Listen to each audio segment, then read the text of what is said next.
Right, good morning, everybody. Everybody's still made it through last night, the big adventure. That was a wonderful dinner too, by the way. So it's great. Anyways, we'd like to call this meeting to order. And we'd like to recognize that this meeting is being held on the traditional territory of the Lillooet Nation. And again, approval of the agenda, please. Approved. Yeah. Okay. Move the second, call a question on favor, opposed, motion carried. We don't have any close today.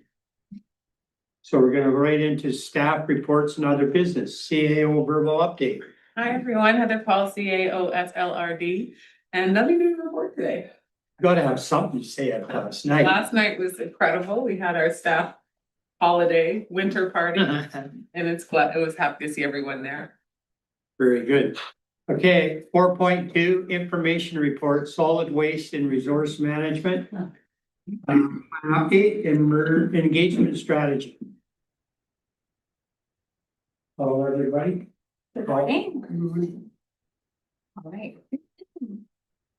Vanessa Lafontaine, Projects and Communication Coordinator. And Mahiru Leblanc, Resource Recovery Coordinator. All right, so the engagement strategy is the first of two reports being presented today with updates relating to the solid waste and resource management plan update, which was initiated in September 2025. The upcoming report contains more substantive project updates. This one focuses specifically on the engagement component. Engaged Delaney was retained by KGS, who is the primary consultant for the solid waste management plan update to support the project team through the engagement process and to ensure that it aligns with the Ministry of Environment's Parks and Guides Guide to Solid Waste Management Planning. The engagement strategy was developed by Engaged Delaney to inform and guide the development of a comprehensive communication and engagement plan, which will be brought to the board for consideration at a later meeting. I'd like to welcome Jessica Delaney, CEO of Engaged Delaney, to take you through the engagement strategy. Good morning, everyone. Thank you for the opportunity to be here and to see a few familiar faces in the room. As was introduced, my name is Jessica. I'm joining you from the traditional unceded territory of the Silks Nation in the Okanagan. And appreciate you have a full schedule and I have 15 minutes or less of it. So moving to the next slide in terms of the overview for our time here today, wanting just to really give you an oversight of some of the early learnings that are helping to inform the more detailed plan that was noted earlier. And happy to answer any questions. I'll spend a little bit more time on the engagement approaches and appreciate that you have the strategy and the pre-engagement summary included within the package. So just looking at the purpose of the strategy to kick us off, moving to the next slide. This is really insights and opportunities for all of you to answer any, ask questions, to provide any sort of insights in terms of what you'd like to see in the more detailed plan. But really the engagement is an important component of the overall plan update. There's a few key drivers. We want to make sure that this obviously aligns with the ministry requirements, that it is based in engagement best practices, and that it is tailored for the diverse communities that make up the SLRD. So this engagement sort of findings as a result from the engagement process will be coupled with technical studies, best practices, and ministry guidance to form the updated plan. So just looking to the next slide then, really wanting just to share that the plan is being guided, as was noted earlier, under the Environmental Management Act. And so we are looking to make sure that we align, complement, and explore if and when there are opportunities to exceed those requirements. And again, this will be a comprehensive plan that will be a fulsome update, though recognizing there have been more timely amendments. So the plan itself will look to guide how waste is managed diversion and residuals across the region.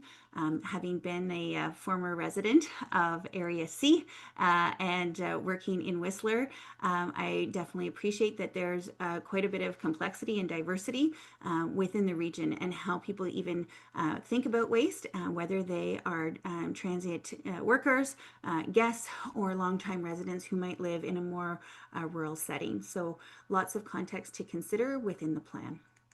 Just to remind folks, moving to the next slide, about the engagement and planning process, we want to make sure that the engagement is in lockstep in supporting a 4-step planning process for the overall plan. And so you'll see here that we want to make sure that these are the project planning steps, and that we integrate engagement meaningfully throughout those steps. At the end, you'll see that it says plan implementation, monitoring, and reporting. And we know that for that implementation to have buy-in and uptake, that communities need to see themselves in the plan, because largely when we look at waste management plans, we're looking at behavioral change and changing how people think about and manage their own waste. So moving to the next slide, when we think about our engagement plans, we always think about what is our North Star, what is the big why for why we are engaging, and you can see it noted there. There's a diverse number of sort of communities, interest holders, First Nations who will have an interest in this plan, and we want to make sure that their priorities and their interests, their concerns help to directly inform that plan, because there are options and nuances in terms of how ultimately that plan is developed.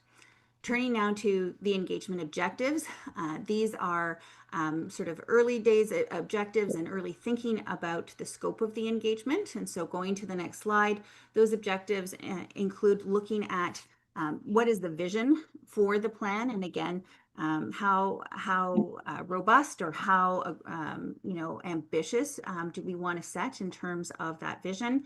We want to get feedback on the current plan objectives and really see if they're still reflecting the priorities of the community and the realities that communities are facing, because there's such diversity within the SLRD. We want to look at where we can actually make gains, and where we can actually support broader participation in waste diversion. And then finally, we want to look at what are the supports and potential changes that would make sort of waste management and making well-informed decisions about sort of diversion, but also landfill disposal possible. And when we think about the circular economy and advancing the goals of zero waste, we know that behavioral change is required to achieve these things. And one of the best ways to get that buy-in is to ensure that it is directly informed by the people who we are looking to take those actions. So moving to the next slide, just wanting to articulate that we didn't develop this sort of high-level strategy in a vacuum. We talk to people. That's our default, is just to engage and to really understand what would be some of the key considerations that we need to reflect on through this planning process. What are some of the barriers and opportunities? These were 9 pre-engagement interviews that were completed in December of last year. And again, we had a fulsome opportunity to talk with all of these organizations and get some early insights from all of them. So looking to the next slide, I'm just going to take a little bit more time here just to walk through these approaches. They are in depth within the strategy itself, so if ever you wanted to learn more. And they are informed by the IEP2, which is the International Association for Public Participation, ministry guidance, and then those pre-engagement interviews and the folks that we talked to, where we said, how can we do this engagement in a good way that is low barrier and welcoming? So first and foremost, any solid waste sort of management plan that we've worked on has had a PTAC, and so that would not change. That would be really the backbone of a lot of the engagement. But we do see that there would be a broad-based engagement survey. So this would not be sort of a public opinion survey, but anyone who wanted to take that survey could weigh in. We see opportunities certainly for community meetings and open houses, but the method that we've had a lot of success with lately to really engage more broadly is an engagement toolkit. And that would be a toolkit where we would provide templates, tools, examples, and samples. We think of it as an engagement in a box. And we would share that with community partners. We would work with the staff to make sure that those were distributed. Again, whether it is individual businesses, operators, not-for-profit community groups who would want to engage their constituents, because a lot of the times they have that relationship and they are able to bring people together. So we can collect a lot of insights and really work to build community relationships, as opposed to try and sort of reinvent or have a lot of effort in trying to build relationships where maybe there might not be as much connection. It's really to build the relationships between the SLRD and those community-based organizations. So just looking at the next slide then, I've shared a little bit about the toolkit. It may include things like templates and agendas and samples for a community workshop or focus groups or roundtable discussions. Could even be morphed into a fireside chat.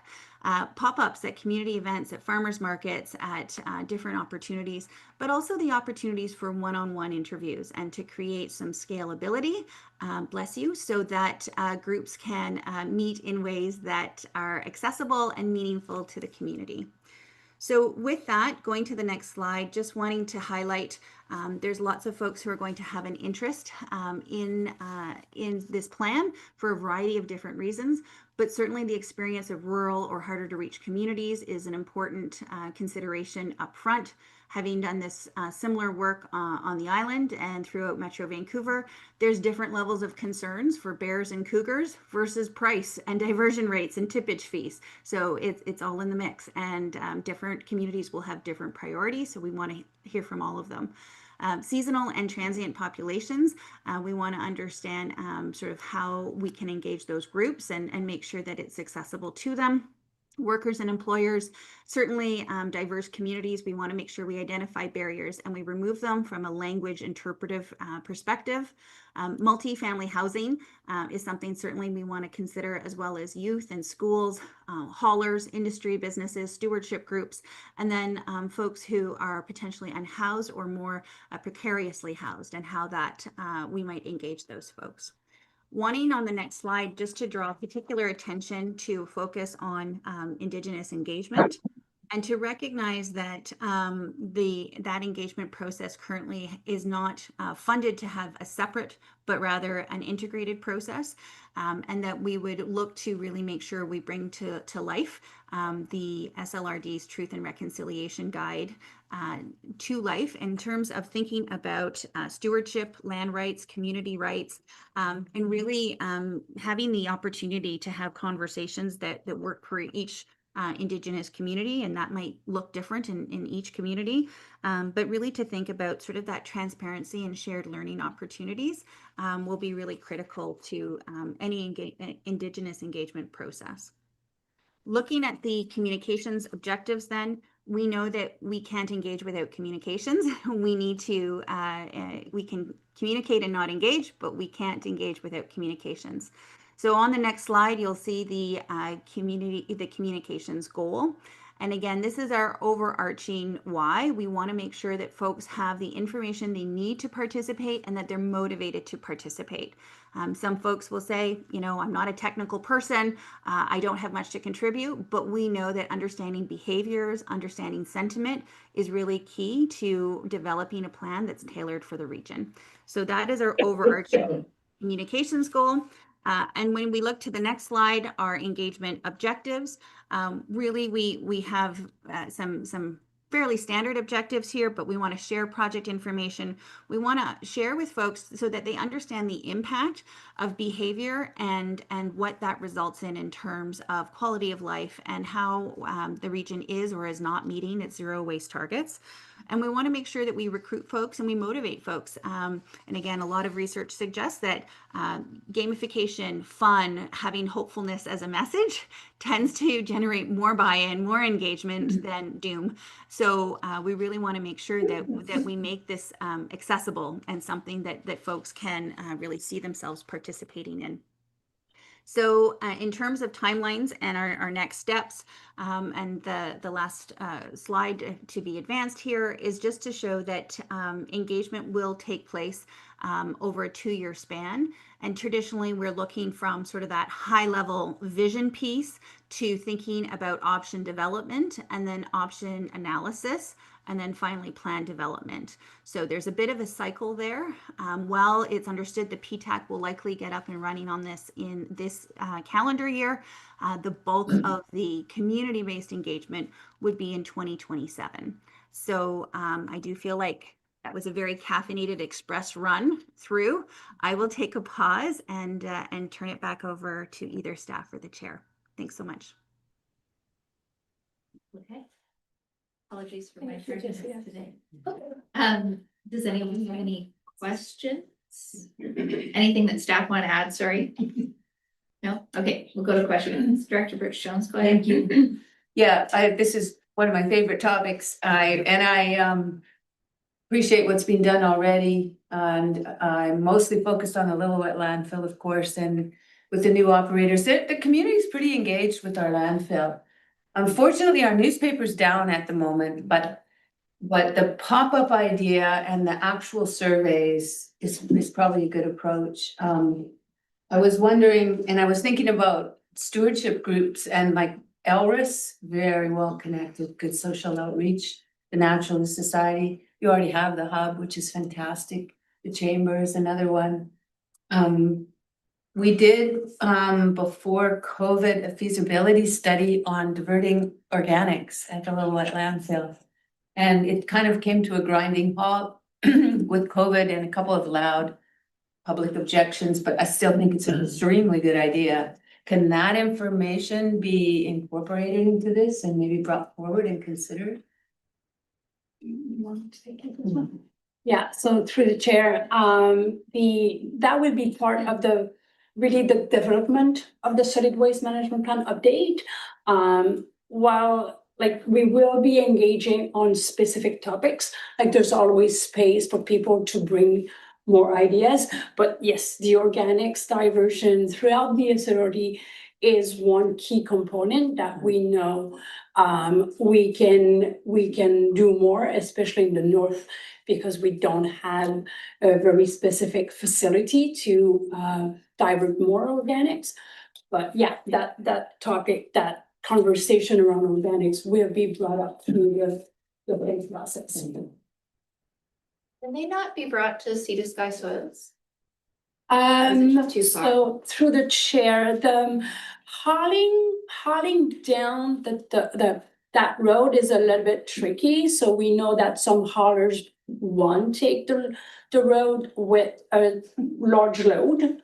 They will take Sorry, the I meant road like from the Lillooet landfill site, have a pickup from there.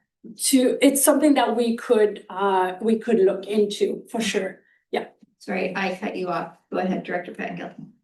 Yeah, thank you. And maybe a similar question. I'm just sort of wondering, like, to me, there's, and I know municipalities and regional districts sort of collaborate on waste, but is there a time or a place where we may have a bigger discussion on, should we have a greater integration, or what is, should there be a single regional system? Does it make sense to keep things independent, somewhat independent as we do? Like, when does that happen, or when would we consider that sort of thing? Through the chair, I don't know if it's something that the solid waste management plan update should be looking into, or if it should be looked into separately.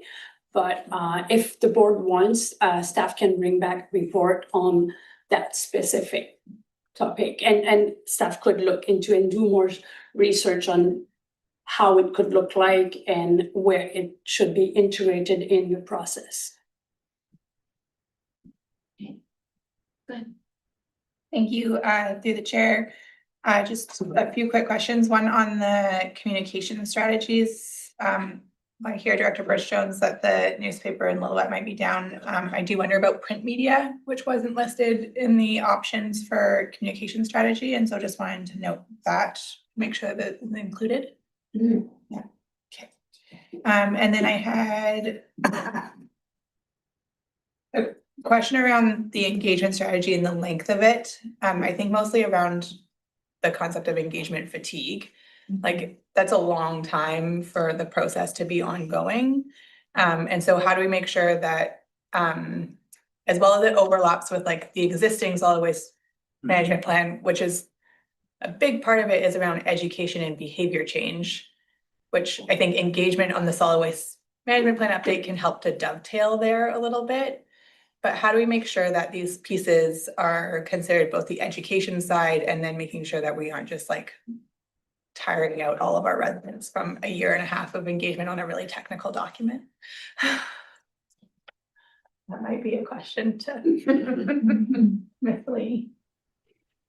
Thank you so much, through you to the chair. We're currently wrapping up actually 3-year process of solid waste management engagement. So first off, I absolutely hear and acknowledge the duration of this. But I think, as you've noted, the dovetailing of engagement with education opportunities. So participating in sort of gamification and quizzes and having prizes, and at the same time, we don't see that there would necessarily be ongoing engagement with the community across 2 years. Within 2027, there's going to be a few key opportunities to contribute to vision and into option development. So if you could kind of think of 2 train tracks, right? There's a lower train track of education that ideally you'd want to see ongoing, fun, very quick opportunities for engagement. And then on the top rail, there'd be a few sort of key opportunities for engagement there. And I think for the engagement fatigue piece, we need to be mindful of understanding the engagement calendars of each community so that we don't overwhelm or we don't get sort of lost. But I think secondly, we need to do a good job of communicating the impact of the engagement. So there's always the what we learned report, but I think increasingly people want to see the what we did report and what is the impact of their engagement. And I think in that way we can actually build momentum and trust, because I think the fatigue comes from honestly feeling like it, not having any clue of if it has any impact. So I think as long as we can iteratively communicate, we heard this, and so we're proposing this as a result, and here's why we can't deal with X. I think that will start to build some trust and further interest in the conversation. But want to clarify, it's not 2 years of engagement. We can have sort of ongoing opportunities for education with key milestone opportunities for engagement. Thank you. Any other questions? Yep. Okay. Well, where do we go from here? I think we can motion to receive. I think we can receive this 4.2 information report. And thank Ms. Delaney for your presentation today and your time with us. Thank you so much. Take care. Right. Okay, motion to receive, Director Birch-Jones, seconded by Director Stoner. Comments? Go ahead, Director Petgill. Yeah, I'm sort of looking to my colleagues here. It does seem to me that we have a lot of shared challenges through the corridor, and I don't know that it makes sense to like consolidate everything to one or stay how we are, but it does feel like it's a important conversation. I know with Squamish, like we're on a timeline and we're moving ahead in a particular path, but if there was tweaks to that, that would make things better for the whole region. Like, I don't know, are we missing an opportunity? I'm not sure what to suggest, but it feels like maybe a conversation that's important to have. I agree. I think it's so much of the overlap in what we do. And I'm sure that and I know for sure that our staff are communicating with each other on efficiencies, system to system, but I think it would probably be good for us to have perhaps the broader discussion.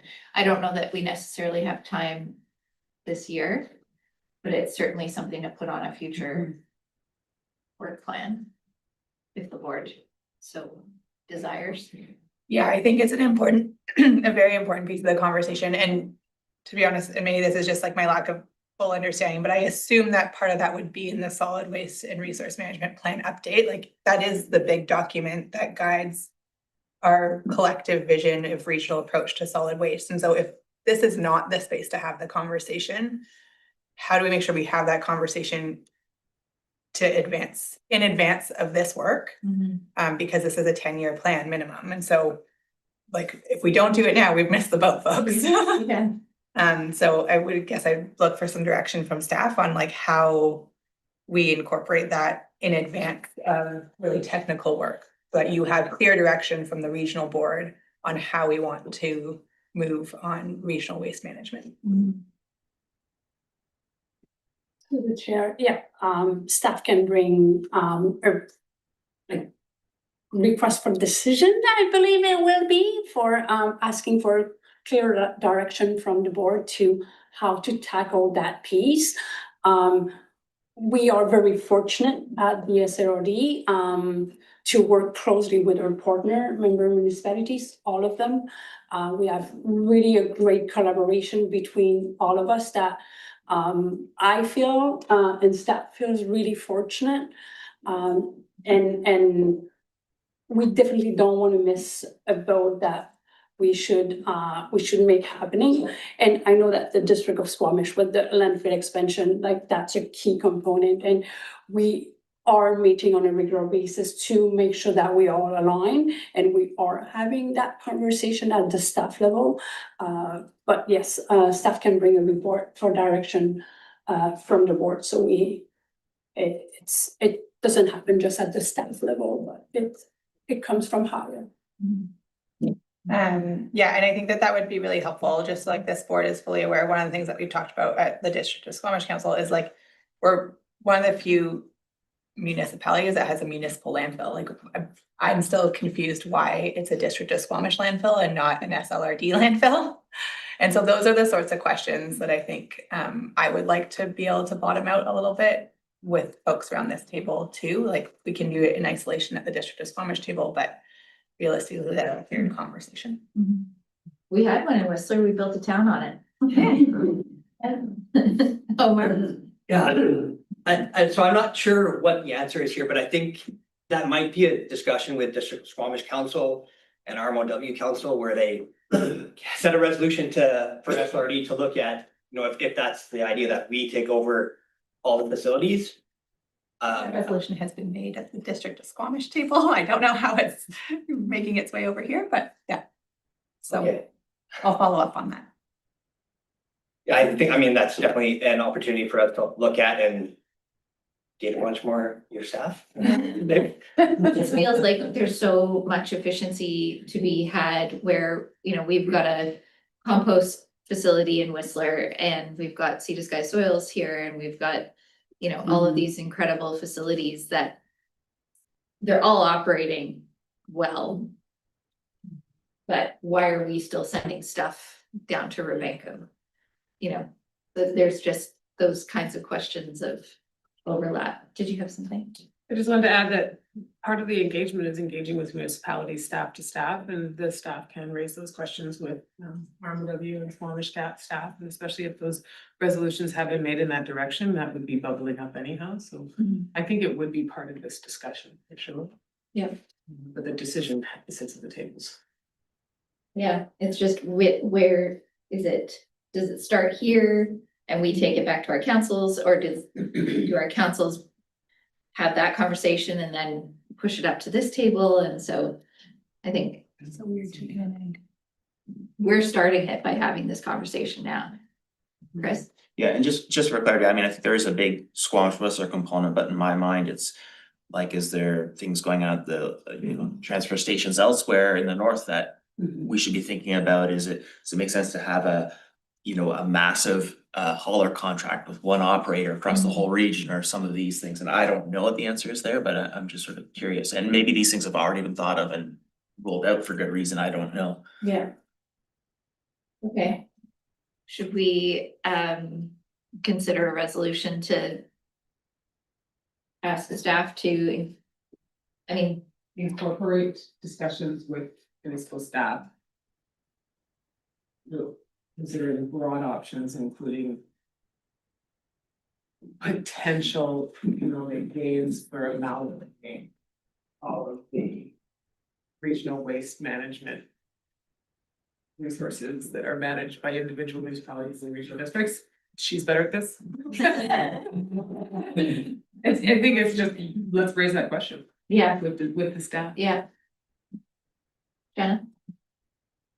I definitely agree that the conversation needs to happen at the staff level eventually. I do wonder if there's almost like a bit of a kickoff workshop with this board that is informed by a report from staff on like, here are some of the some suggested kind of like big picture directions that could, that we would appreciate some direction on. So that we can bottom out in our, like, from a policy and governance direction, like, these are the things that like we would like you to explore through this large plan update. And provide that direction a bit more of a fulsome way. Like, I think that, like, I have that particular example for the south end of the region, but I suspect that there are others that would maybe come to fruition if we had a bit of time to think about it. Laura, just want to clarify, through the chair, has Squamish already made this decision? You made a comment there that has Squamish already made the decision that they would like to see the SLRD take this over? I think it actually should, those, like the Whistler and Squamish should make that decision and see if that's an opportunity that they would like to look at, and then the SLRD come in and say, okay, we'll spend a bunch of time and we'll do this. There's no use us doing it if you guys are not looking at that option. So council, the District of Squamish Council made a resolution for staff to reach out to the SLRD staff to see what the options were. Okay. As we go, like, we've started the process of landfill expansion anyways. It's a very substantial multi-year process. And we're on the path, and I know that our staff work closely together across the organizations. But yeah, that was a few months ago, whether that sits. Not that I recall.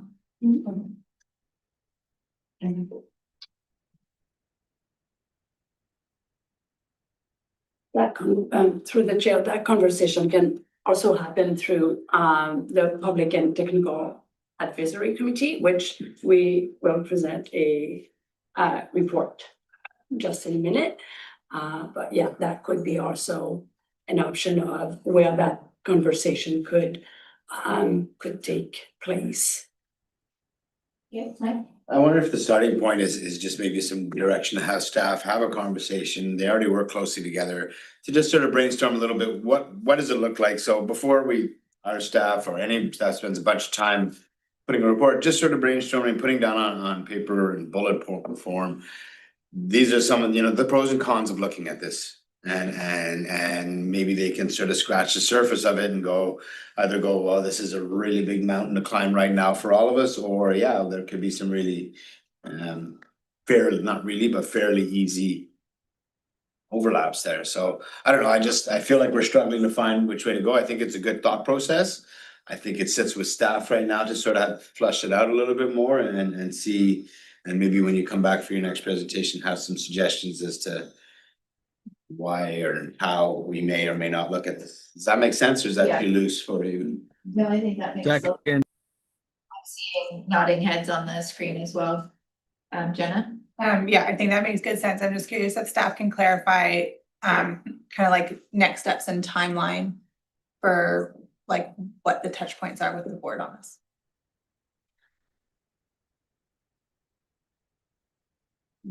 Okay.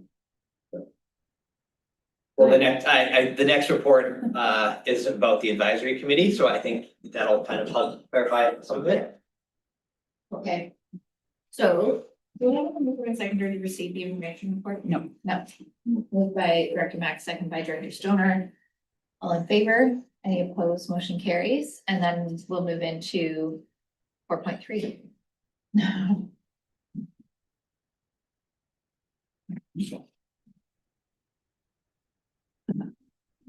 Hi, Ned. Marie Gablan, Recovery Coordinator.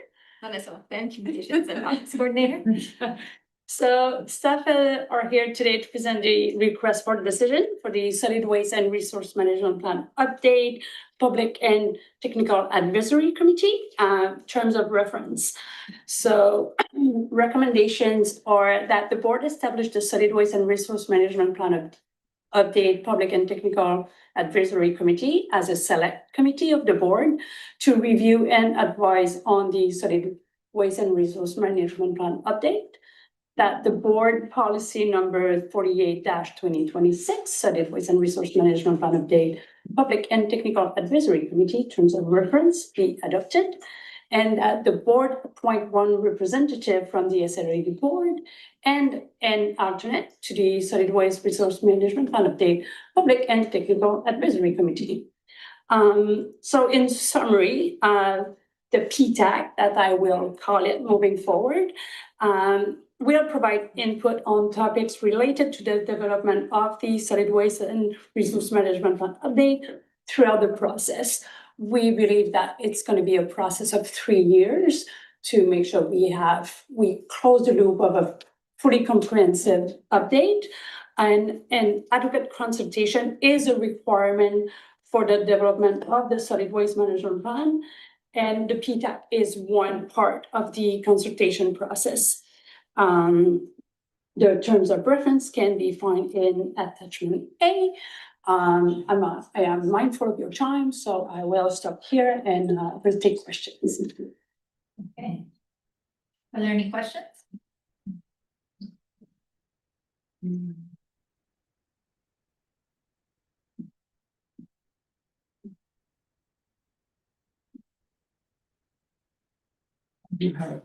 You can ask it. Thank you. So one representative from the SLRD board, so say, and I'm just throwing this out here, say it was Vivian. Could she just say, because we know, I know, right?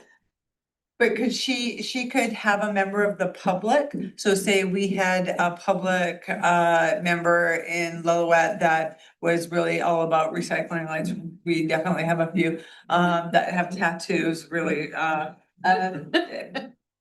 could she engage them to come into this committee and they could report back? Is that how I'm reading this? So Under 4.2? yeah, so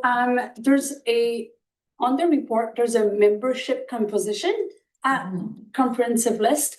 So we will reach out to the public, and that's why we call it Public and Technical Advisory Committee. So we want members of the public to sit at the table. We want organization, local organization, environmental organization, parlors, businesses. We want a very diverse membership. So we have different views, different opinion.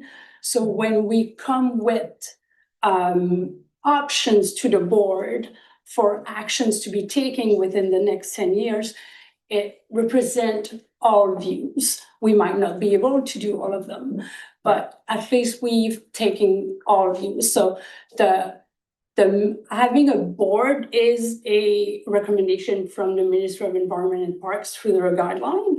And then, but it's just one of them. It's going to be, we believe 10 to 15. Am I wrong on the PTAC with membership? It's 8+. It's, yeah. And then we'll have members like voting members, non-voting members.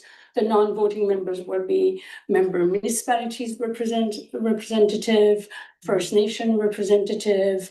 So it's really a diverse, so yeah. So if you know people, when we start asking around, if you know people and you know organization, you're more than welcome to send the invite and share the message. But yeah. Okay, thank you, because I think that these people in our communities are so good at, especially like this person that I'm thinking of, recycling. We go up there and she'll show me a recycling pile and she'll say, okay, so that doesn't belong and that doesn't belong, because recycling truly is hard and it is an art. And some people are very good at it and some people really try to do their best at it, but it's always a learning, curve, and people like that are really, I think, instrumental in putting in committees like this. So thank you. I will definitely invite all of you to, as soon as we're ready to send invite, to share with your community so we can have a really well representation from rural, urban area, electoral area A, B, C, D, members, municipalities, organizations as well, so, yeah. And I just want to thank you for all the work that you guys do because Lillooet has just, it's so much better than what it was. And you've just done a lot of work and it's clean and yeah, I can't say enough about it. People love it and yeah, good job. Thank you. I see Director Herford has a question. Hello, everybody. So just looking at the membership composition, and just thinking this through, that what commitment would be expected of the folks like interested residents or business groups and so on, like as far as the term of this, like some of these groups I've seen where you end up having quite a bit of turnover of these membership over time and you're forever onboarding folks. So I just wonder how, like what that expectation is of someone that, say in the interested residents category, as that's probably the broadest category, like what are we looking at there for a commitment from these members? Yeah, through the chair, the PTAC is a 3 years, we're expecting a 3 years process, so it is a big commitment. We're expecting to have about from 4 to 6 meetings a year. 3 hours, it's usually not less than 3 hours per meeting, so it is a large commitment. There's options for if an organization or a business to switch the members that is attached to. And in case they can no longer commit, in case they're moving away from that said organization or business. So yeah, but we do understand that it is quite a big commitment to be part of the PTAC. And what the staff will do is we have a monitoring committee right now monitoring the current plan. And that monitoring committee will meet for the last time in 2026 and then will be dissolved. And just because it will be too much to have 2 different committees. So the PMAC will be dissolved in 2026 and we will go with the PTAC for the update of the plan. So with that, hopefully it remove a little bit of burden on time allocation that is required. Okay, and thank you for that. And I just looking at the voting, non-voting members piece, what type of actual votes would be happening here? And I'm just trying to understand how much weight to give this piece versus like that broad advisory piece that gets maybe distilled down by staff. Like what sort of votes and how critical is that piece of the work? Yeah, through the chair. I have not yet experienced having to go for a vote through the PMAC, but I will assume will be on recommendations to the board, like actions that we want to recommend through the plan update.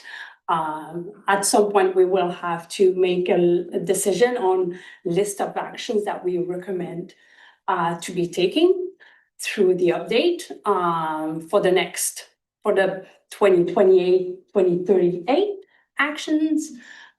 So that can be part of a voting. Sorry, one more if I can, Chair. Yeah. Sorry, I just can't see. I was looking for, is there a quorum piece, like a certain number of I just don't see it jumping at me when we get into like actual voting roles and so on. I just want to make sure that we have the flexibility to ensure that these meetings happen and function. Do we have a quorum, a minimum participation or a certain number of voting folks or something like that we need to sort of look at to make sure this is going to be functional? Through the chair, 7.9 meeting procedures, 7.9. We will not proceed if a quorum cannot be achieved. And that's part of all committees, all select committees. Should that say voting members? Like, does it matter? I could see it's. And thank you. I know I saw it somewhere. I just didn't see that, but the actual wording there, I'll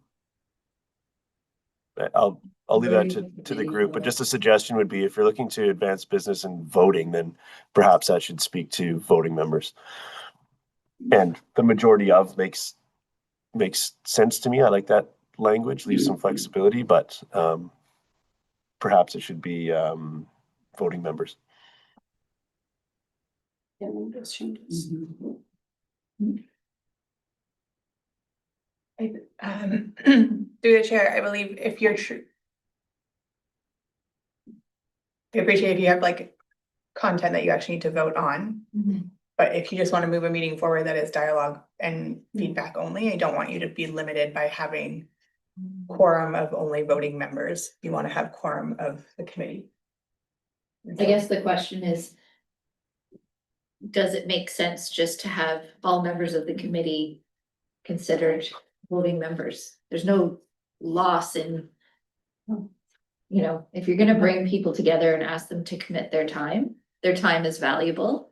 And if a vote or a not vote, if we were dealing with a financial decision or some kind of fiduciary responsibility, but they're not putting forward budgets or voting on, you know, large budget items, every member of this committee is just as valuable as anyone else. And they're not really getting any personal benefit out of it anyway. So just every member of the committee is a voting member. I think it would settle the question. And it also attracts people fairly and equally. So I saw Jack, and then I'll go back to Armand. I was just waving my hands in support, so I think that's a good idea. Armand? Yeah, thank you. I'm essentially doing the same. I think something needed to move in that equation, and I'm happy with that solution, unless there's some aspect of this that we're not considering at this point, but that seems reasonable to me. Is there any concern from staff of having? Not that I can see right now, Vanessa. No, through the chair, it was drafted in this way to mimic what others were doing, but we can certainly change it to all voting. Okay. That's settled. I don't see any raging opposition to that. Okay, so unless there are any other questions, I think we can move forward on these resolutions. And let the board establish the committee and let the board policy be adopted. And I'm sure we can do all three of these together, and that the board appoint one representative. Perhaps the one representative resolution, we could do it now, or we could wait to see what the composition of the applicants for the committee are and kind of appoint them all at once. Yeah. Go ahead. I think I heard, and just to clarify, that the sort of question or concern about addressing, is there a bigger regional opportunity here? That discussion would happen as part of the PTAC. Do we need to make some additional resolution on that aspect, or that's sort of understood and heard, and we sort of hear about this as this moves forward, or? I think we asked staff to come back with some options at a future meeting. But there's no resolution to direct staff to come back with a specific set of options. I think it's well understood that this is the desire of the board to come back with that discussion. Okay. And they're having those conversations anyway, so Okay. rather than putting too fine a point on it. So why don't we just do these one at a time, so that the board establish the committee as set out.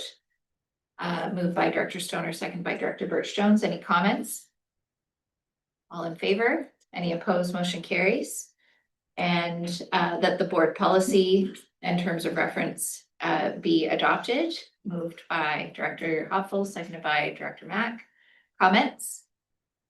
All in favor? Any opposed? Motion carries. I guess the adopted terms of reference would change that voting member to or all voting. And therefore the quorum conversation is fine in the 7.9 section. And then we will, I'll just change the language of this this resolution that the board appoint one representative from the SLRD board and an alternate at the time of committee selection. Yeah. May I ask just two clarifying questions? Sure. That when it says the board appoints someone and an alternate, I assume that meant an alternate board member. Okay. Yeah. Not like an alternate, like I have an alternate as Area B. And then also, if we have all the members of the committee as voting members, which I agree with, that makes the number of a quorum larger. It would be. And so, Yeah. just that we're doing that with our eyes open. Okay. Yeah. Okay, good, thank you. Okay. All right. Good stuff.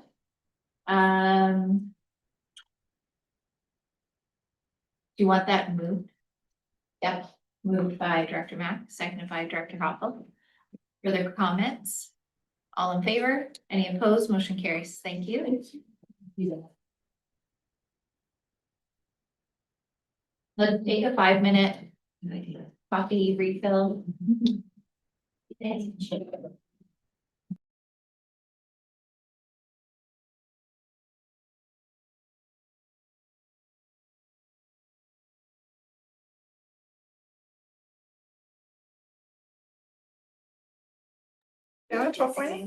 Okay, That's what I'm choosing to believe. let's do the budget. I'm telling everybody. Page 61. Over to you. Suzanne LaFrance, Director of Finance. And we're here to review and provide, hopefully get recommendations regarding the draft 2026 regional budget and the 5-year plans, which are included in this package today. So far, the draft regional budgets represent a requisition increase of 9.7% or $653,523. And based on a resident estimate of 1 million, it's an increase of $67 over 2025. I'll go through some other items just before I get into the budgets. We're adding additional budgets this time, which is kind of shared budgets, so it's 3 or more members will be discussed at this meeting. Which previously were just empty streams. And I added a little bit of information on the assessment changes. Overall, the largest change was electoral area C, which is an 8.1% increase. And most of it was non-market change. Non-market change is basically any change other than market shifts. So could be property class changes, new inventory, any other kind of non-market price change in the assessments. So potentially I can dig into this more for the EAD meeting to see exactly if it was inventory increase, which is the best increase because it increases the assessment base, which makes it easier to have spread out the tax implications. So the next highest increase was in electoral area A at 5.72%. And only 1.33% of that change was due to non-market. And then, oh, sorry, area B was first after, area B was second after area C, sorry. 6.41%, which was mostly market, with only 1.22% being non-market change. And I already mentioned area A, 3.5%. With 5.72% with 1.33% non-market change. My eyes are getting all crossed. We just started. No, I've been looking at spreadsheets a lot. And Village of Pemberton, 3.5%, which is 2.25% non-market change. Well, just with Lillooet is actually 4.1% with all market pretty much change. Just for Squamish is 3.04%, which is 2.34% based on non-market change.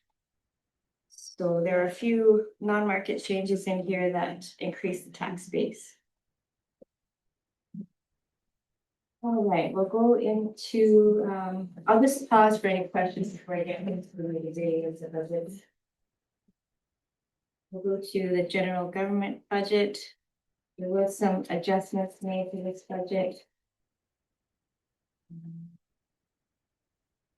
The overall tax increase was 5.1%, and that's $190,000.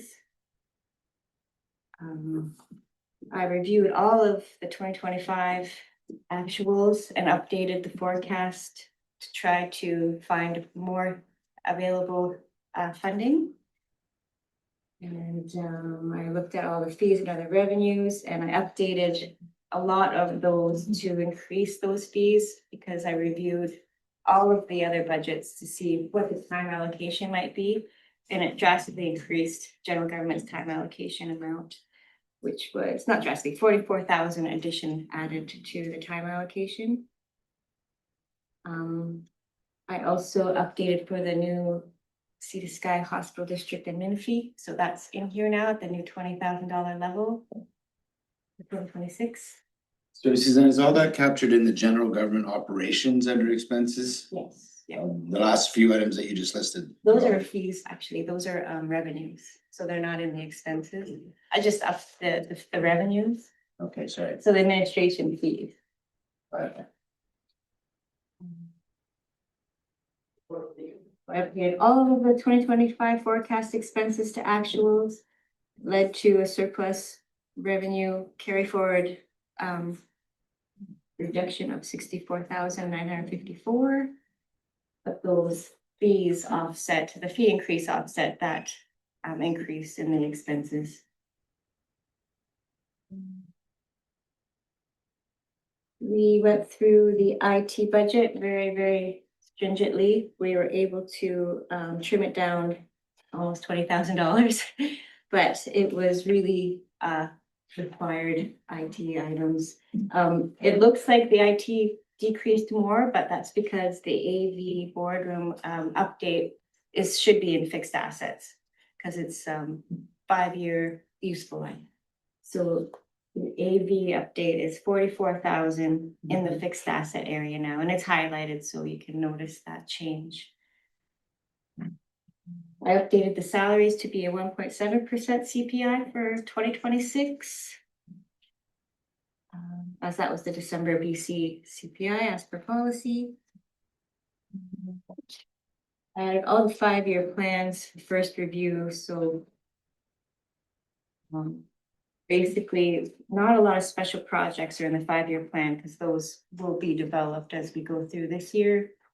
And they're mostly grant funding opportunities that are in special projects. So it would be all the grant funding that goes through PILT, PILT preserves and things like that. And I added in the depreciation line into expenses, which was missed last time. And it comes out at the bottom of the budget because it's a non-cash item. But we're required to have it for the financial statements.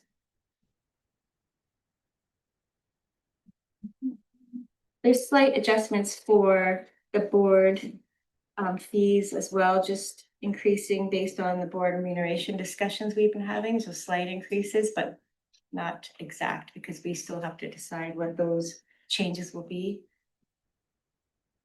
And any questions on the general government budget? Thank you.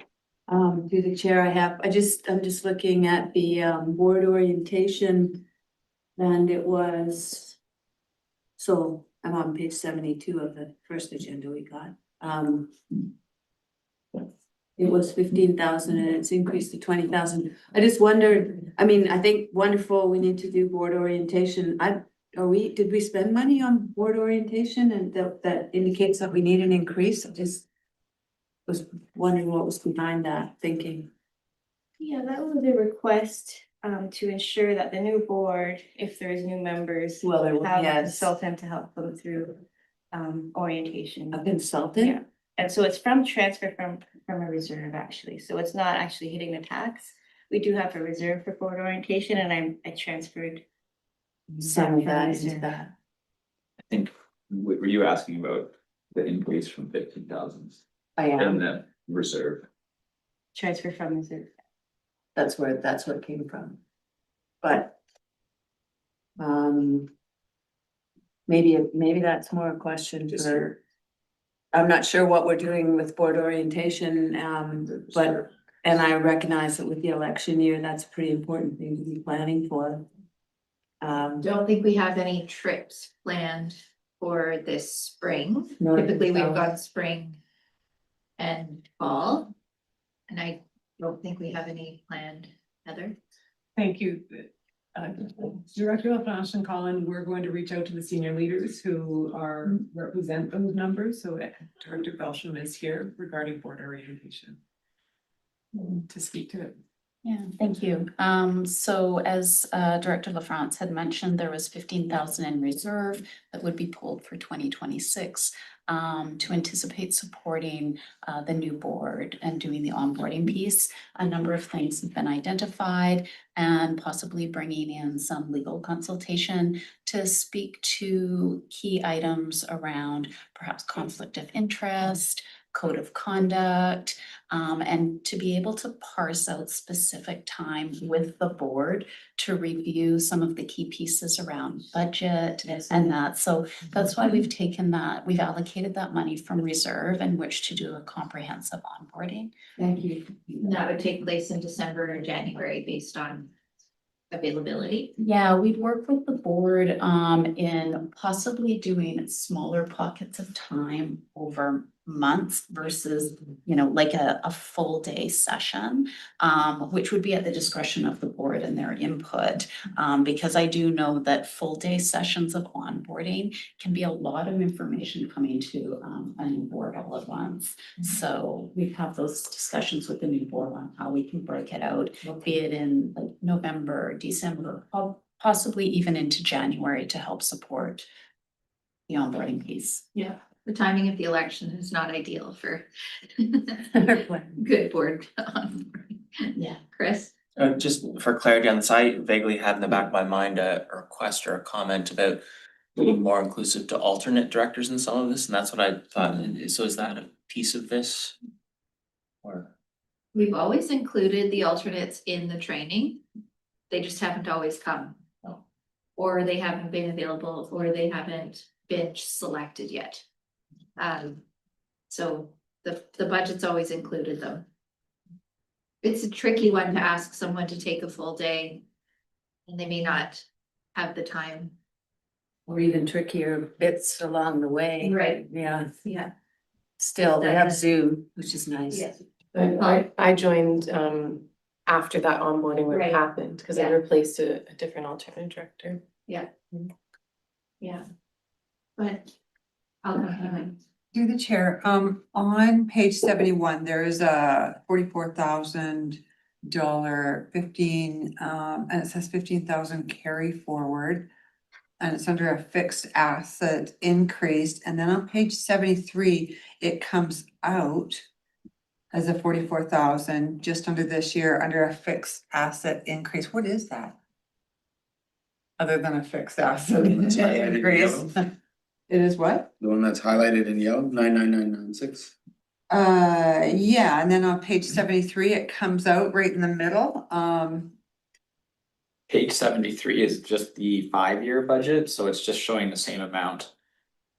Right. So page 71 and 72 are just the single year budget which includes notes. Page 73 is the 5-year plan. And so that 44,000 is just the same amount. It's the board AV refresh. It's the what? It's the boardroom audio visual refresh. Okay. All right, thanks. Yeah, I see it goes in and then it comes out. I just didn't know what it was. Yeah, so those are the same expense. It's just being shown in the 1-year budget, the 2026. The page 73 is the beginning of the 5-year budget, so it's the same item. It's not an in and out, it's just Shown twice. Shown twice, yeah. I have Mike then Sal.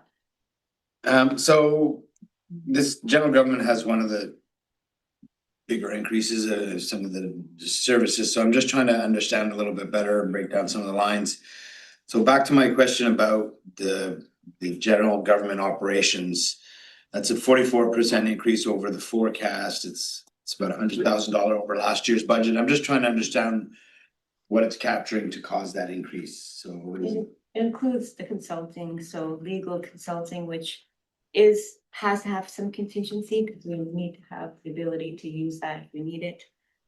It's all the subscriptions, memberships, advertising, meeting costs, communications, courier supplies, office expenses, recycling, rent, maintenance, the hydro. Those are all fairly standard. What is there anything in particular that's driving that increase? Well, when you look at budget to budget, it's better representation of that line item, just because we do need to have this available and you don't always use them every year. So budget to budget, it's general government is slight increase of $869,565, just $90,000. Could be it also includes the First Nations engagement piece in there, but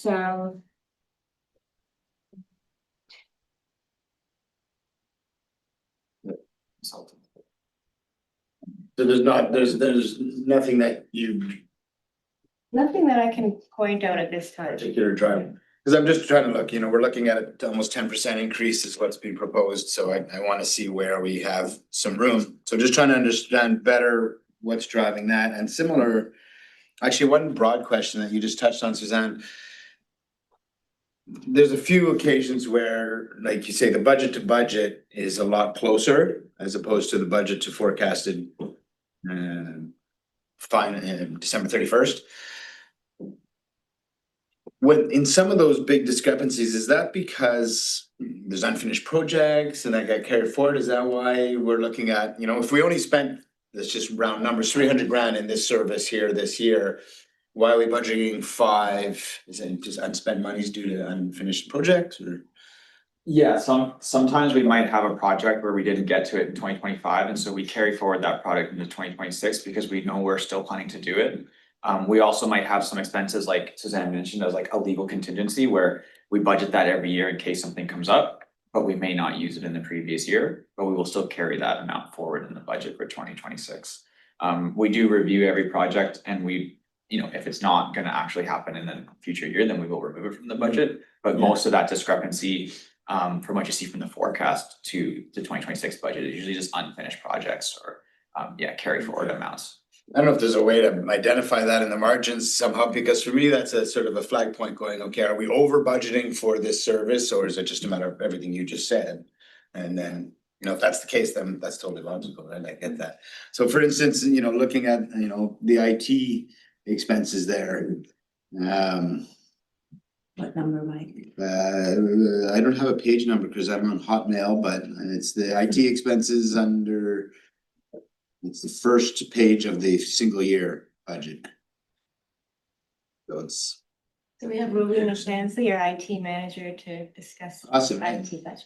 So yeah, for instance, we budgeted 490 and change last year. We spent 70 this year forecasted. Now we're budgeting 818. How does that all add up? I think we spent 420.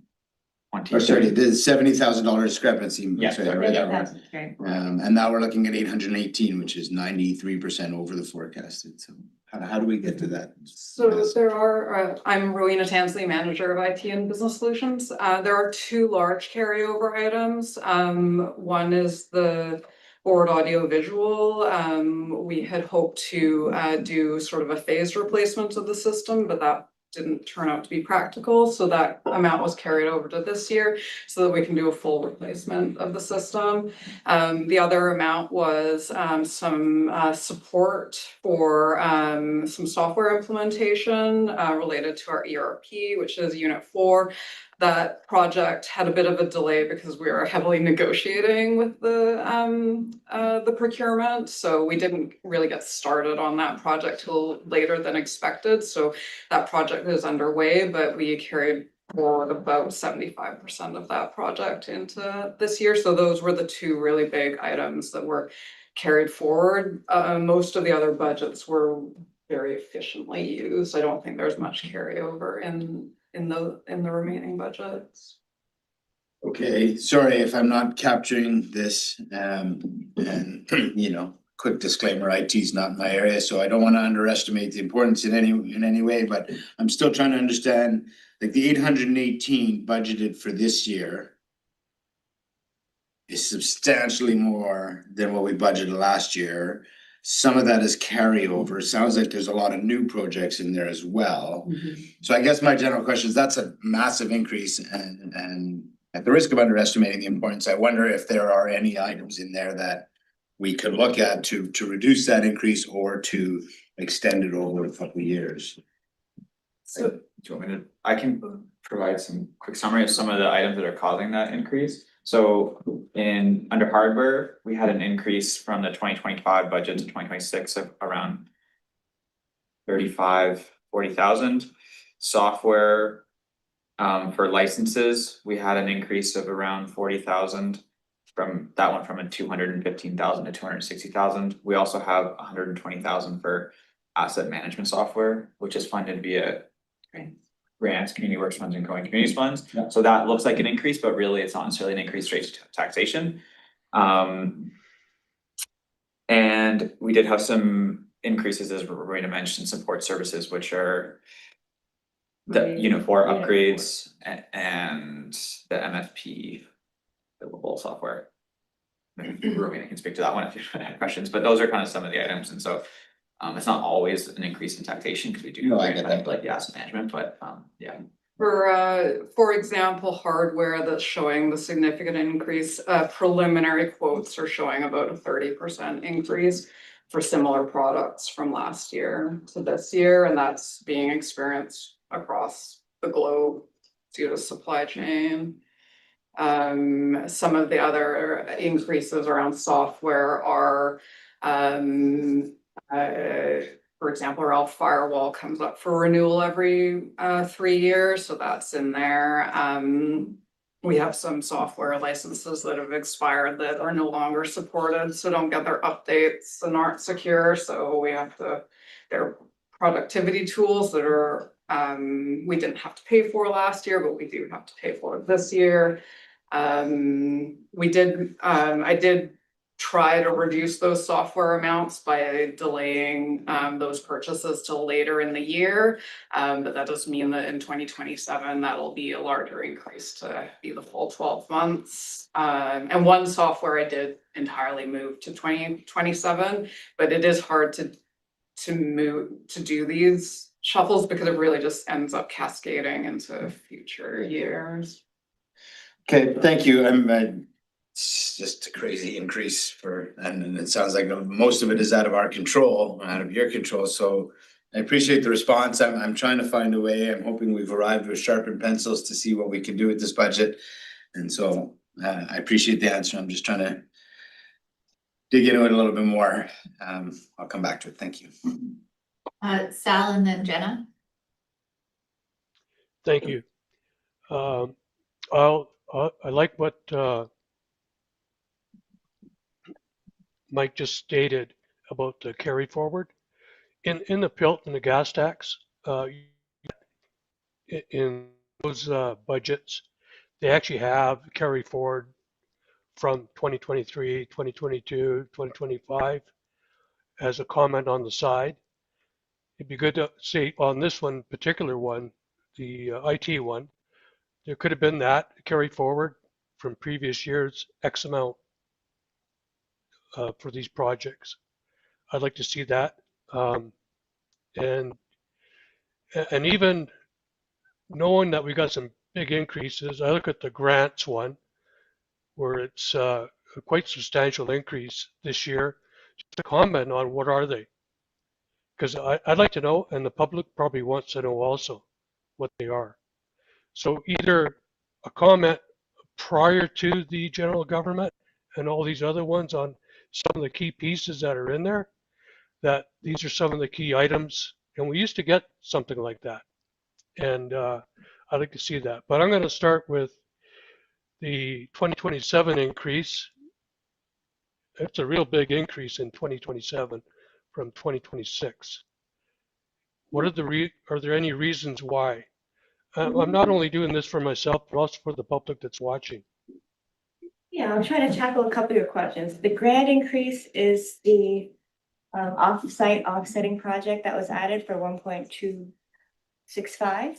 So that shows in the grants and it's showing as a special project. The 2027 increase is mainly due to the surplus deficit carry forward needing to be zero. You can't budget for a surplus. So in 2026, the surplus carry forward was 645,000. So that is now zero in 2027 because you cannot budget for a surplus. So the pickup would be in the taxation portion, but it's not actually representative of what the 2027 tax will be because there most likely will be some carry forward. If that helps. Yes, it does. And can you explain the special projects? What are they? Mostly grant funded projects. So all of the Area B PILT projects, Area A PILT projects are in special projects. They're mostly grant funded. So also the 1.265 for the offsite offsetting project. I'll just try to get some other big ones for you. There's multiple grants, UBCM grants, CDC forum, and then just all of the board resolutions so far for funding are coming through special projects. So all the community roots fund projects, anything that's grant funded. It's mostly grant funded and trying to find ones that aren't grant funded. So there's a couple that aren't grant funded. It includes the accessibility audit, $20,000 for all of our front facing audit requirements for the accessibility plan. And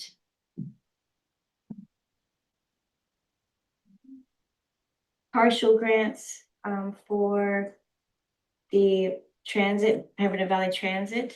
We have it budgeted as an 80% recovery from the LGCAP fund, which is the Local Government Climate Action Program. Yeah, and majority of them are grant funded. So that's why you see a lot of grant funding as well. Okay, thank you. Jenna, you're next. Yeah, thank you. Just a few higher level questions. Building off some of my colleagues' questions. I guess I'm curious how staff weigh capacity constraints with carry forward projects and new projects.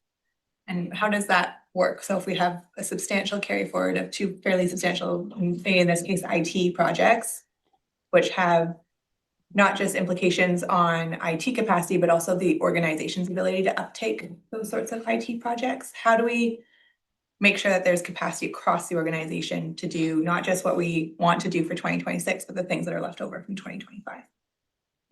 Thank you. I can take that one.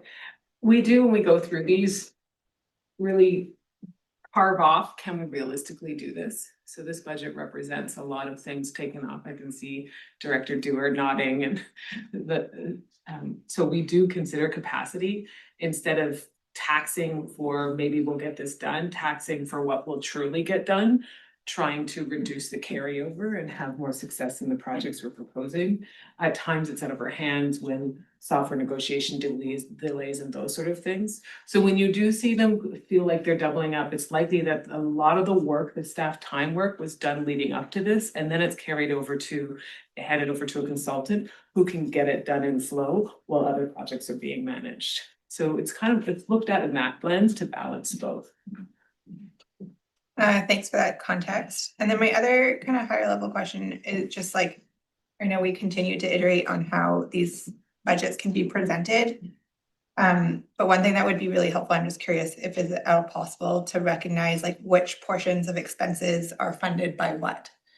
So you just said like the vast majority of the special projects are grant funded, but it's really hard when you're looking at these budgets to be like, well, should I spend time trying to like get the special projects line item, or is that actually gonna have an impact at the end of the day on if we're trying to drive down taxation? And so is there any way that we can easily? Not easily. Okay. It's a meld of all different revenues. And so the ones that are grant funded are easily, you can easily pull those out. The other ones are just not as easy. It's all a meld of different funding. And that's how we basically build the tax rate, what's not available for revenue wise. But we can You wanna work add to that? towards something potentially.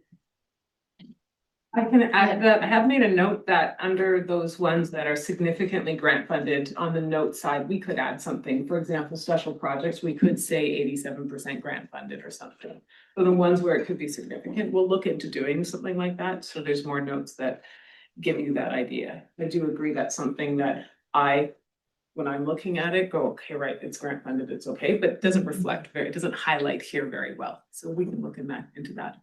And we're looking for a more robust budgeting system. We're currently looking right now, it's part of our optimization projects for Unit 4. And that's what we're gonna be looking for, something that's outside of spreadsheets, because it's really hard to do that kind of reporting in a spreadsheet. Yeah, absolutely. I appreciate that. You can't make the font any smaller. That's what the Zoom function on your screen is. I have Mike, then Chris. So yeah, I think you, Heather just helped cover that a little bit, and your answer to Director Stoner was outside of the grant funding, it's really difficult. That's the bulk of what we want to see. So on the 440 or on the increase, for instance, on IT, if a note in the margin said 120, or I think you said the number was asset management, community work. Boom, that's all. That we remove that in our brains. We do it at the village. We have a full table of all the projects that say grant funded, community works at the start of the budget. But even if it was just a line in the margin saying which big chunks come out of there due to grants. My other question was, could the board or staff remind me what the conclusion of our conversation was around the board AV capacity? I know we talked about replacement, not replacement.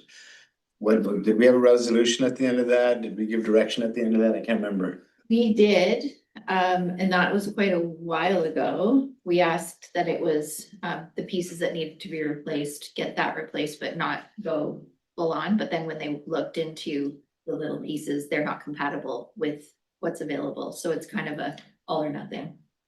And did we decide all or nothing as a board on this already?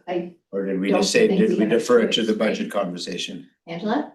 Yeah, we didn't have a resolution that was specific to AV. I believe the direction for staff was to go back and try and look at that IT budget as a whole and see where we can do it.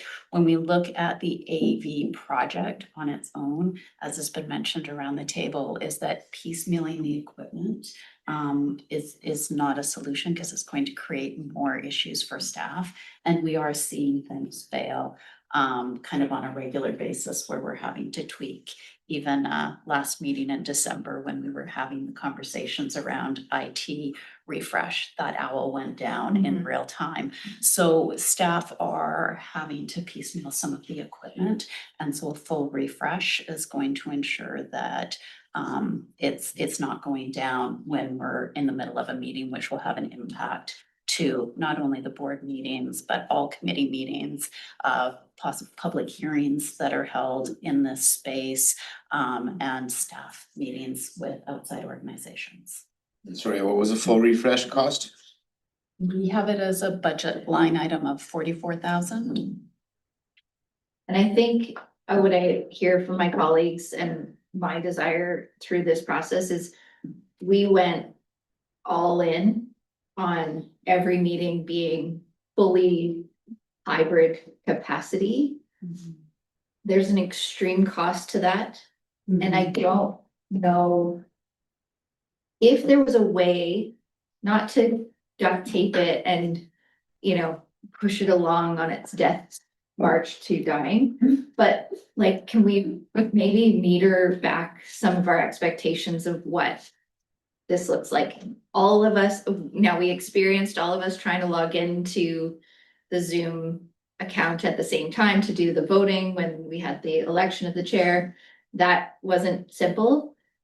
But is there some in between from absolutely anyone can watch from anywhere in the world to no AV at all, back to the olden days of you got your paper agenda, and if you were interested, you came and you watched in the gallery? There has to be some kind of in between, because it feels very outsized costs. Not to say that it's not important, that people can watch and rewind the video and they can go back and watch certain sections, and that is super amazing. But it just feels like if we're outsizing our capacity to pay for these things, can we ratchet down our expectation? I'd like to pass to Rowena Tampley, who can speak to that. Thank Sure you. thing. Just to backtrack a little bit, we did do some preliminary quoting, basically doing a like for like system. So I know that's not your question. So that the budget does reflect a like for like replacement.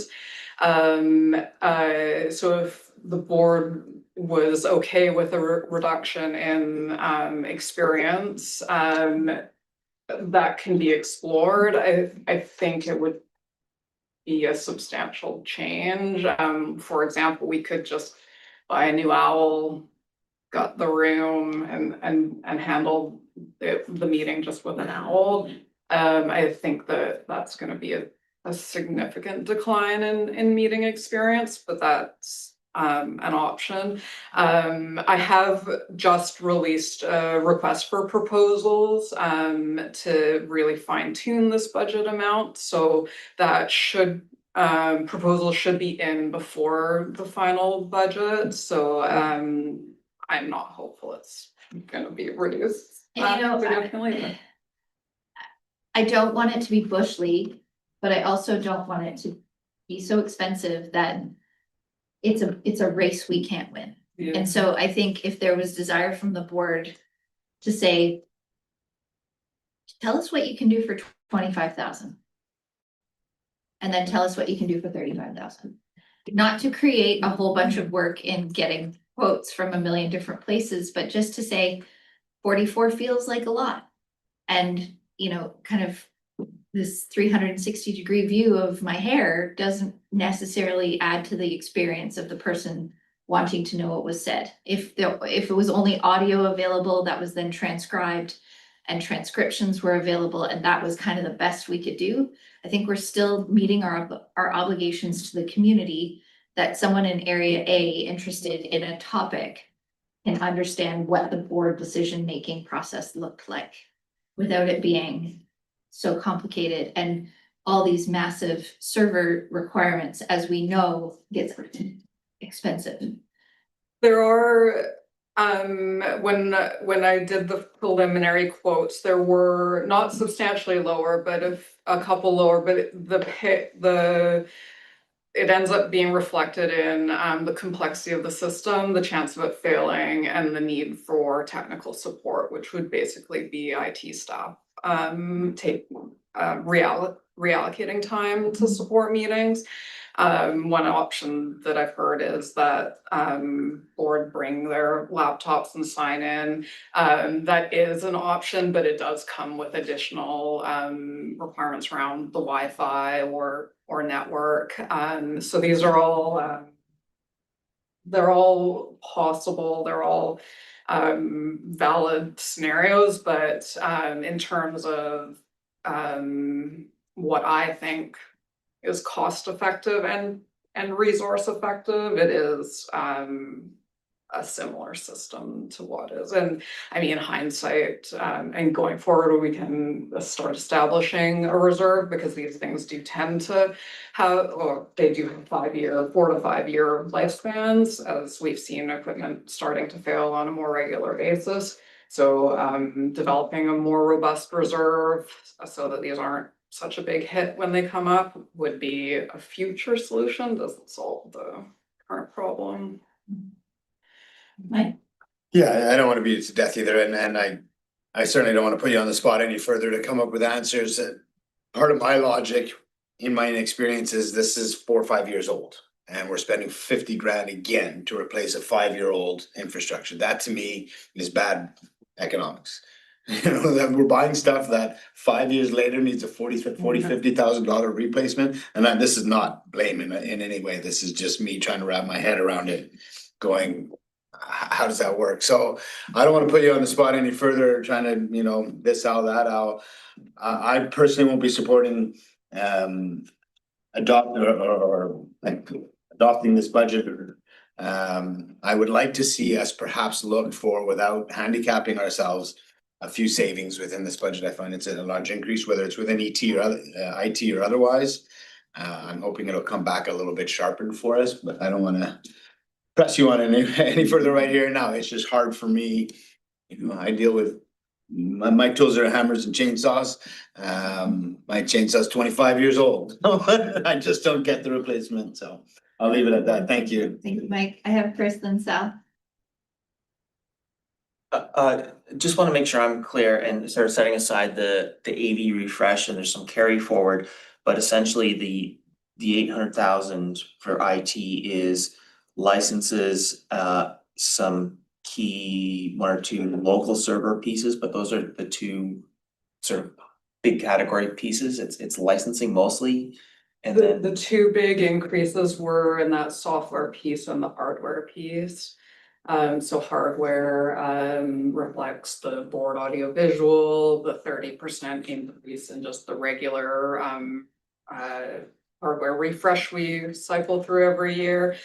And a server that probably should have been replaced last year. So there's some big items in hardware. Software has some items that are addressing outcomes of our security review that we did about a year ago. And let me just pull up my notes first.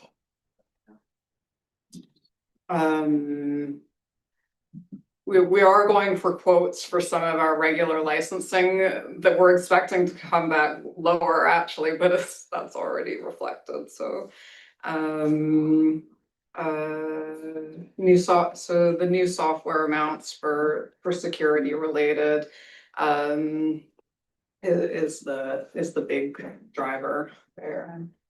And then, thank you. And on the hardware, which I assume is staff and board, laptops, PCs and so on, is that being driven by, like, we have a policy of it, some organizations just always do a 2-year or 3-year refresh cycle and we're just doing that, or is it we replace when the machines are failing or have unfixable security flaws and that's our process? Or can you speak to that a little bit?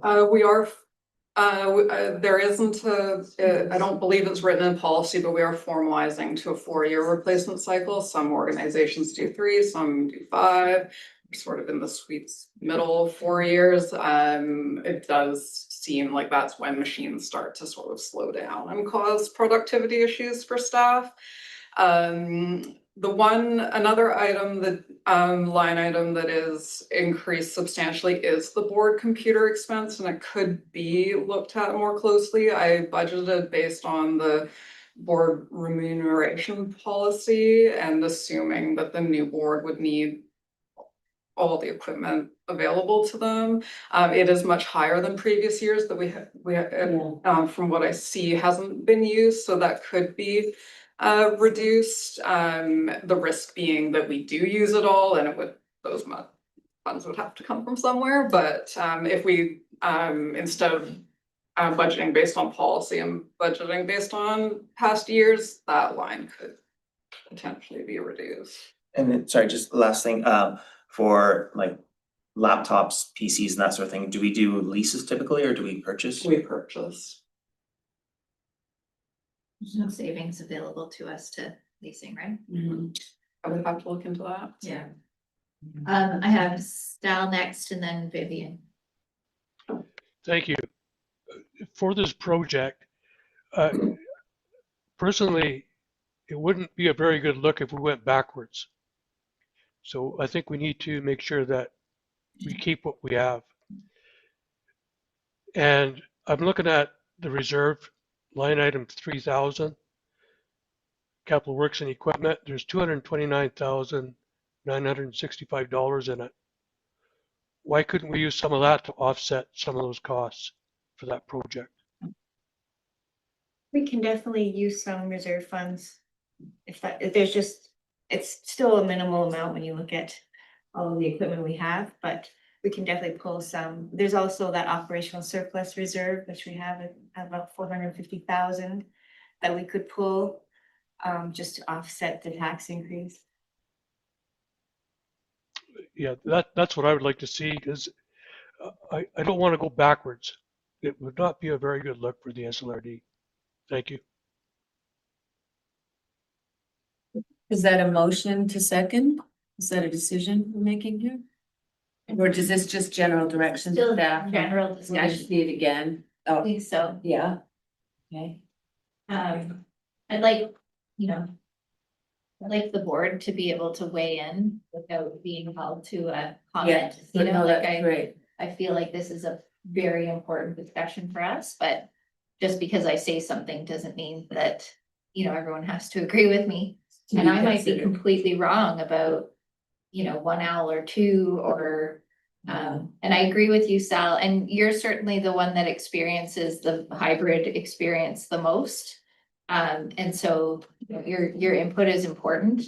And my comments were largely on the where can we tighten our belt in times of increases of 10%? We're in a place in this economy where, you know, there's nice to haves and there's need to haves, and I think we all want to focus on the need to haves right now and understand, you know, that we're all, because every decision we make affects the small businesses in our communities, which then affects the cost of milk, just how it goes. And so when we can show restraint in, and I do not want this to be received by staff that we don't think you are sharpening your pencil. I don't feel like anyone is padding this budget or, you know, gold-plated toilets. It is not about that. But where our procurement policy can inform us to make very, very difficult decisions, we want to have those difficult decisions rather than, yep, we've always done it that way. Yep, we've always just paid 30% more. And I think that's received by the people that we do business with, that, well, it's the government, they'll just continue to pay more because, you know, because we're just gonna keep charging more. And while I understand charges go up, there are things that, you know, we've increased the amount of software that we use, which grows our productivity. It makes us more efficient. It gives us better insight into the numbers that we're looking at. But it doesn't mean that the workload gets easier either. So we've got more staff in this building than we had 5 years ago. And it's awesome. You know, I think our organization is very, very, very well served. So I'm going to stop now and let someone else talk. I have Armand and then I have Paula. Yeah, thank you. I think this is all great discussion. I think what I'm so far from the discussion, we can use I don't want to pick on the IT or the board AV piece, but we've been speaking about that the most. We'll use that as an example, and there's likely applies a little bit more broadly. I'm having a hard time parsing out what of this generally is required to maintain the level that we currently have, like, you know, refreshing system that's going to fail, or what is sort of, and making that choice whether we want to do that or deliver a higher level of experience either to the board member or the community or both. And that some context there where possible would really be helpful for me. And there are those things that are not at our discretion, a renewal of a license of something that we need, for instance, you know, those types of things. So I understand the concerns around the numbers and I share those, but I think some additional context there would be would really inform my decision on this. And as I'm Director Demare and Crompton and I are all participating remotely today for likely varied reasons.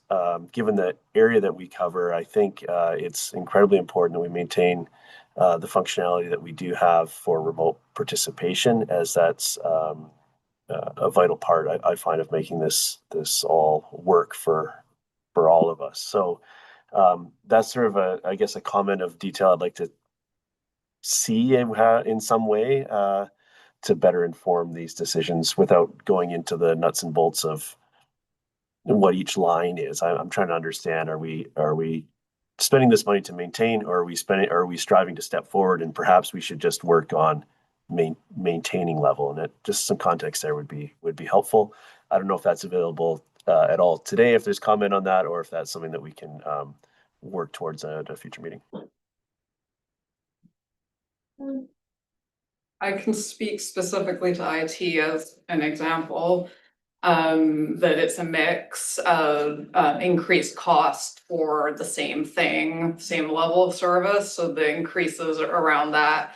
And then there are new items that are considered new but fall under the broad umbrella of resiliency and cybersecurity. So there's some larger items that are new there. There are new items for improvements, such as the experience of budgeting that was brought up later as an example. So those are new and improve experiences. Delaying them will those sorts of new improvement areas are something we should be investing in every year. And so if we delay one this year, it's going to cascade into delays in future years because of capacity. So if we don't do this budgeting improvement this year, we could potentially be delaying a SharePoint migration project next year, which will require us to have additional servers. So it's really like a balancing act of trying to keep our systems resilient and up to date and functional, and not pushing them too far out, because you just end up having the expense be much greater in the future. And just to add to that, we are a little bit behind with our IT environment. We really, we hadn't had an IT manager to really do these kind of bigger implementations. So it's good to try to keep modernized, and it helps with capacity too. So it's either you invest in hardware or software or staff. And I think the investment in software is probably cheaper in the long run and helps everybody with their capacity issues. Okay, Vivian, you have your hand? And it makes for happier staff, which is really important. Are the laptops for directors or tablets or whatever we were planning for the next term, is that a nice to have, or is that an essential thing? Are we preventing a security breach there that would cost a fortune, or like it's worth the money? So I do believe that you need some solid laptops to do your business and to keep this SLRD secure. There might be options for different models. I have budgeted the tablet, which is just much easier to carry around. That could be changed back to laptop. It's your decision, but in terms of the board expense line item has been really light in last years, and I can see it when I'm troubleshooting your computers. That's nothing personal, right? You Yes. blame the hardware. Okay. Okay. Okay, so Chair Ford, just with your comments and Vivian with about at these times, we wanting to look at what's nice to have versus need to have. While at the same time, the SLRD inputs themselves have been increasing because that's subject to increased labors, increased costs that you guys are seeing across the board. So is there a comfortable target range that you're trying to get to with increases? So if that's, where it's inevitable, it has to go up a little bit to cover our inputs, to cover inflation. But this 10% jump is really high. So where are we trying to get that to? And then is it really dialing down for need to have, nice to have, especially in this time where like you say, there will be spin-offs if we increase, businesses increase, and it helps feed that inflation too.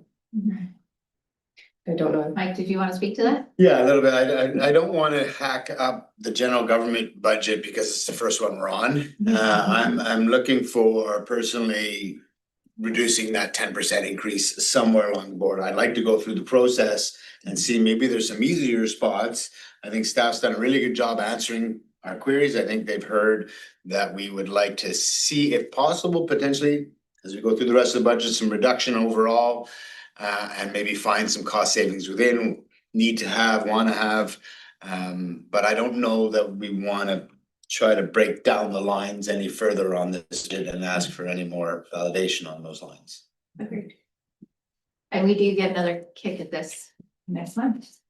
But for the sake of, are there any other discussions on general government at this time, or shall we move on from here? I think we will get to a point where we're all comfortable. Sorry, Sal, I do see you leaving. To your point, it's not as simple as a tax rate of 6.7. That's saying that that's, you know what I mean? You understand that, but I think for the benefit of the public, how we present this information is even more important than the information we're presenting. So Sal, go ahead. Yeah, I'm just curious, what I mentioned there about using the reserves, and then Suzanne came up with also using the operational reserve. Do we need a motion for that, or is staff going to bring that back? We can bring that back after we have, discussions on the rest of the budget, and then if there wasn't enough tax rejection, we can look at looking at that. Okay, thank you. Jenna? Yeah, and just really briefly, just so I can get clear, maybe my colleagues can too. From where we were last month, on these 5 all regional budgets, I think we were at 14.7 last month in terms of an increase, and now we're at 11.3. Is that correct? Oh, I just lost. I was trying to also keep track of where our discussion has gone over multiple meetings.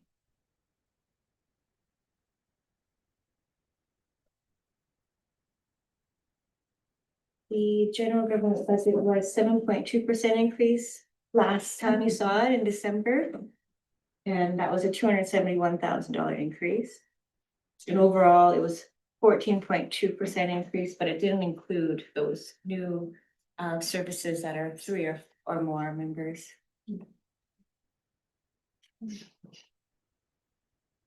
And I have reduced most of them slightly for the January.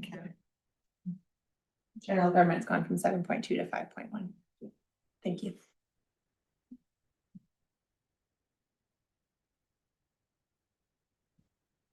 Shall we move on? So the next budget is just for the 5-year plan, as it was already recommended for approval. It's the invasive species. So it's just showing the 5-year plan. So we'll go to the next one, land planning and zoning. And we were able to have a slight reduction, I believe. Let me just double check here. Doesn't have it open. Still a pretty dramatic increase. Yeah, so it was a 91% increase in December, and is a 62% increase this time. So there was some movement, which hopefully is a good sign. It is a slim budget. And I did transfer more from the reserve. So it is below the 2-month operating. And we're hopeful that we will get more zoning fees in, but it's really hard to budget for that. Because you don't really know what will be received. Just to get into some other details. I increased the fees slightly, so the fees, because there was some last minute 2025 additions that I added into 2025, and then I also increased the 2026 estimated revenues to match. And those were just cloud permit and entries that were late. It's okay. Oh, yeah, and I can Claire Dewar, with Director of Planning and Zoning, join us. Thank you.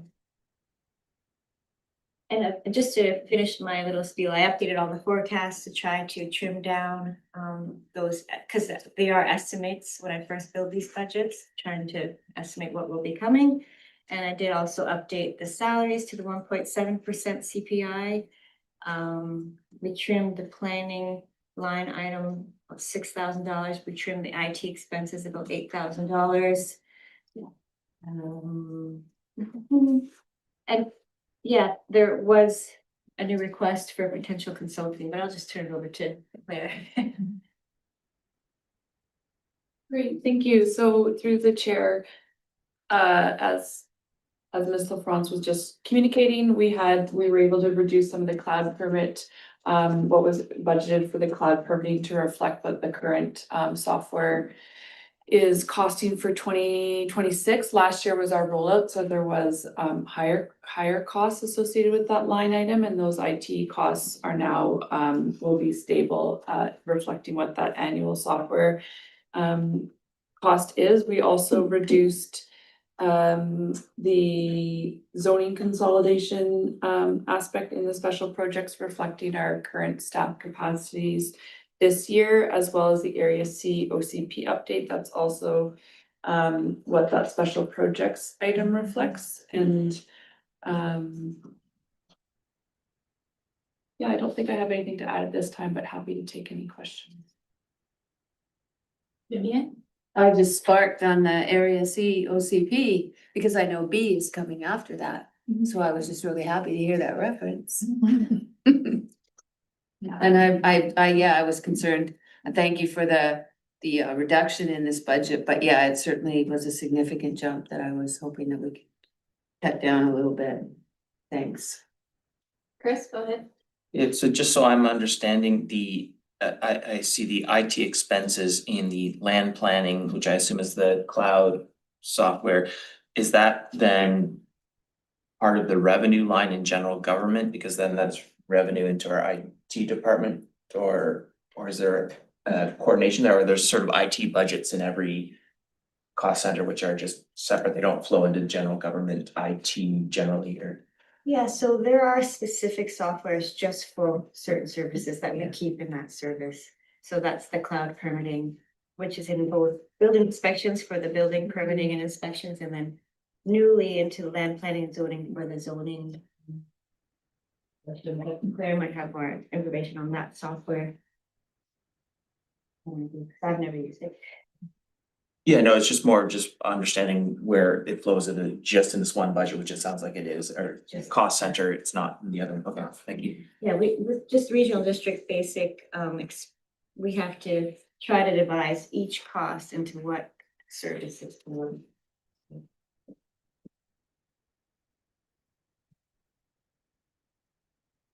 Okay, any other questions? Oh, sorry, go ahead, Jenna. That's all right. Thank you through the chair. I'm sorry, can you elaborate a little bit further what falls under planning operations budget?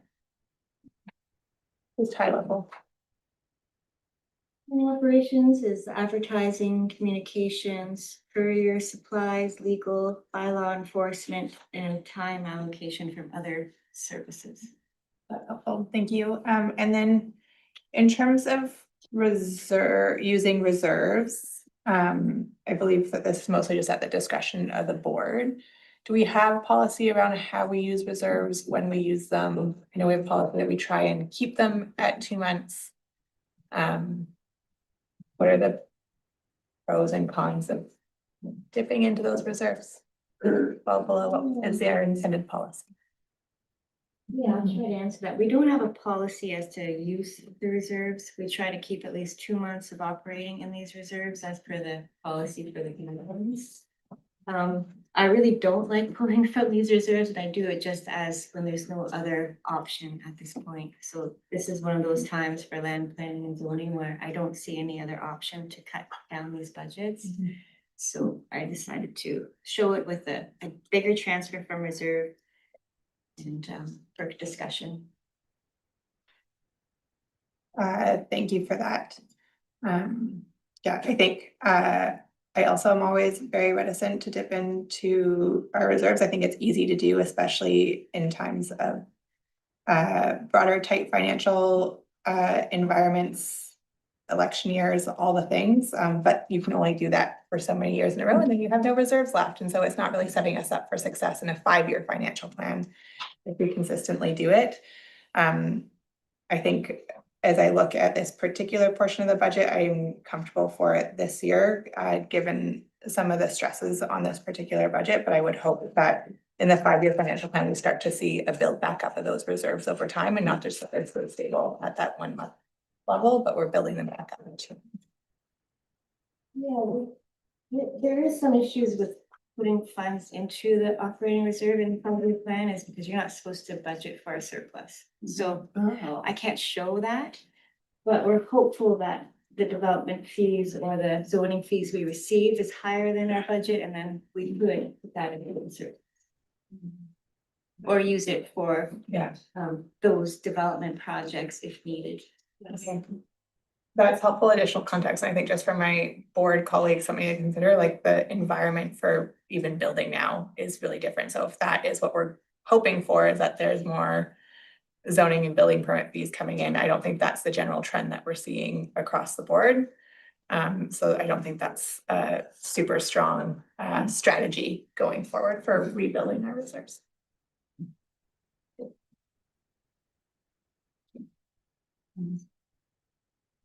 Any other questions? Okay. So move on. I have a 5-year plan also for land planning and zoning. It's just based on preliminary budgets. And to solid waste management plan. We were able to decrease this budget as well. Went through all the forecast expenses and updated them.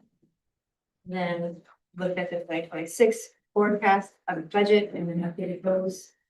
This solid waste management plan is showing a 49.1% increase or $98,668.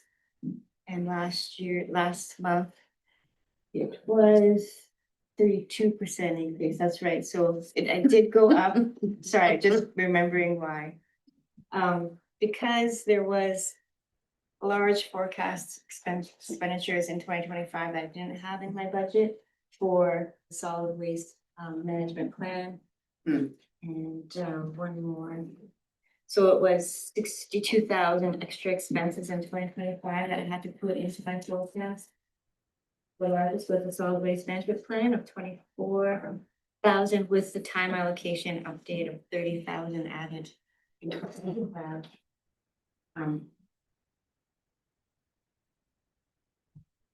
And we have Mary Lou here to discuss this solid waste budget for any specific operational questions. I'd like to mention that we reviewed options to fund the solid waste management plan, and it is applicable to Community Works Fund. So potentially we could use some of the Community Works Fund from all areas and divide it based on their allocation percentages this year. So the majority would come from area C, then area D, then area B, and then area A. But based on those new percentages, which are the 2026 complete assessment rule adjustments, And we could potentially reduce this budget by pulling from that community works fund. I think you're gonna need to repeat what you just said when Russell comes back. Yeah, he'll hear about it.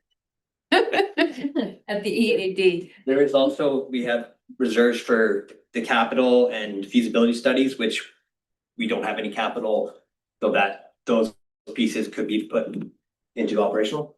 So yeah, we were talking about that as well. There's $26,000 in reserves that the UES team feel they won't be needing. So we could reclassify them as operational funds and then bring them into the budget. So it's just $26,000. So it's not gonna solve the whole issue, but that's another option to help this. Every little bit helps. That helps. Russell, we have some good news for you. Well, you were. Dan has good news for you. We're just, This solid waste management plan, there was a lot of expenses that came through in 2025 that I didn't have in my original budget, so I had to add in $62,000 of expenses. And the whole solid waste management plan, I think, is going to cost $250,000 potentially over the years. And that's the budget so far. We're hopeful we can, but then to reduce the tax implication, we're thinking to use Community Works Fund because it is eligible under the Community Works Fund agreement as a long-term planning capacity project. So we could pull from the Community Works Fund, but instead of having each area have to separate it evenly, we're thinking of pulling based on their percentage of what's the word? Allocation percentage that we just updated. And that would be the majority of Area C would be the largest funder, and then Area D and Area B and Area A. So just putting that out there as an option to reduce the taxation for this service. So area C would be 44%. A would be 12, B would be 17, and D would be 25 without the little bits and pieces. So that's the largest chunk by far from area C. So there is $98,000, 668 increased in the taxation for this service. So at what level the board is comfortable pulling from Community Works Fund would be nice to know. So maybe 50,000 or 75,000, and we can look at that implication and bring that back as a February adjustment. Yeah, that's fine. One thing, so right now we're doing a survey to how to fund the Divine Transfer Station. And I don't know if you guys have been following it, but there's a lot of dissatisfied people on Facebook. And when I look at a lot of those people's comments, I go, oh yeah, that absolutely makes sense. Somebody that lives in say Birkenhead Lake Estates, they're not gonna drive to the Divine Transfer Station. They're going south to Pemberton or to Whistler because that's where they work. So it just makes sense that they would go there. So I think before we make any dramatic changes to this funding formula, we need to take into consideration all those folks' concerns, right? And then we'll have to figure out where we go from there. But yeah, I was like I said, I was enlightened by I'm reading these things and I'm going, geez, I never even thought of that. You know, I mean, I know some people in Birken don't come backwards to Divine. They head down the highway, right? So, yeah. We should pull out the, I mean, we don't charge tipping fees or entry fees or anything at the Whistler transfer stations. What? And I can tell you how many people from not Whistler are dropping their waste off in Whistler, which we chose to, and we talk about it every year at our budgeting process, that we have Washington plates in our transfer station. We have, and you know, Why are they there? Well, maybe they're homeowners. Well, maybe they're visitors. Well, maybe they're staying in Airbnbs and they don't need waste removal. So should we start charging fees to people that aren't paying for the waste transfer station? That would be it would cost us more to have attendants be, sort of ticket takers than we would actually recover. But that said, this global plan of, sharing our waste service across the region might.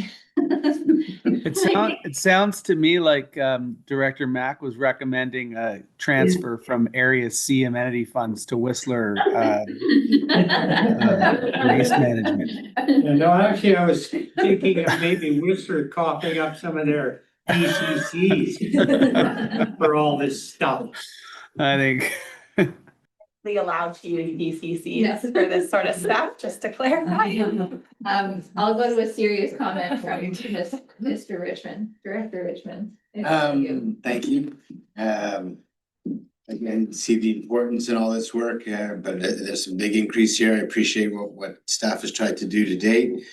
Can I get some clarity on, there's 3 lines, so 5,900, 50,900. We've got the solid waste regional master plan. There's the 75,000 there, and then in 53,200, there's a regional solid waste management for 250, and then the solid waste regional master plan for 70,000. How come they're all on separate lines? What does that mean? And is there any way to tighten that up? Because those are all really big numbers. I'll just comment on the separate line. Yeah. So the first is just the project, which is the consultant-led project, and then it's time allocation from our internal staff having to work on this project as well. So That's all in the first line? No, the second line is the time allocation. Okay. Yeah, so that's just, The 250,000 and 70,000 are both time allocations. so the first one is for the solid waste management service. And then the second one is specific to the management plan that they're working on, which all of the full organization is. Okay. And then I'll turn over to you guys for other. Yeah, so the 70,000 time allocation is specific to the solid waste management plan update. The 250 is just overall solid waste time allocation, and then the 75,000 was for the consultant that's working on this plan. For this year, yeah. The staff thought was important for the future when we plan for the next update to understand exactly the time allocation, how much staff time was necessary to do this work. Even if we do hire a consultant, there's a lot of work necessary from staff.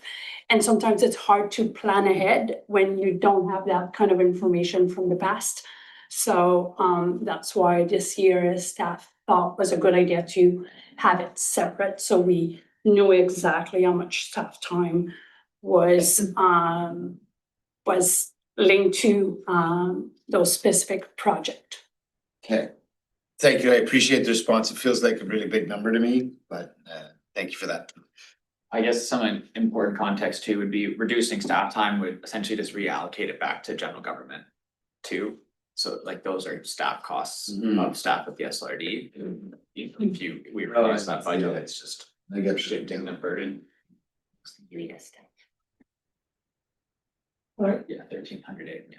I'm just curious about the in-school waste educator program. Is that an ongoing program? And if it is it like in forever, or is it a certain number of years? Yeah, through the chair, the current contract ends in 2026, 2027. We feel that this program is really important to reach out to kids. Every year, this is more of an SLFontaine work, but every year we go back and look at the scope of work and see if we can adjust the language a little bit and what kind of education we promote to the school. But it is a very important work to go back to the kids so they can bring the information to their parents. Yeah. So we do that every year. Every school and we year. Put in, what was it, Well, $30,000. That's multiple, that's a lot of different programs. Yeah. That's a lot of That includes working with the hub, Yeah. Oh, okay. So projects. multiple programs Yes. within that program. Okay. Yes. All right. It just seemed like a lot for an in-school waste educator. Yeah. I don't like that job, but okay. And can we get the school district to pay for it? Yeah, that was my next one, but it's multiple programs, so I got it. Thank you. No room for adjustment. And they do say that that is the number one way to get parents to Absolutely. recycle it. Yeah, Yeah, I get it. That was actually. I get it. Chris, go ahead. And this is maybe a question about what have in the comments in the future. I vaguely recall on this particular line item, like the in-school waste, that we had a report or presentation at a committee of the whole or something, and we endorsed the program, or maybe I'm confusing it with a similar program, and this is something we said we liked, and so that's why that's here, or is this, am I imagining something? I thought we had a report on it. There was that was for the climate action component, an update from our climate action plan, and we endorsed putting money into ongoing education around climate action initiatives within the city, within the region, I believe. So yeah, I guess just if there's context of like, well, you know, a few months ago, you guys said you like this program and go forward with it, and that's why it's here, and that would be helpful. Thank you, through the chair. I can just add to the conversation that was around that was funded through the local government climate action fund, but it was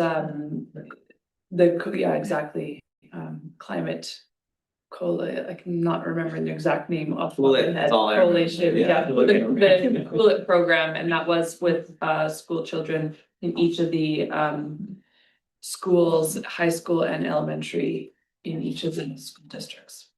Thank you. For the next 3 years.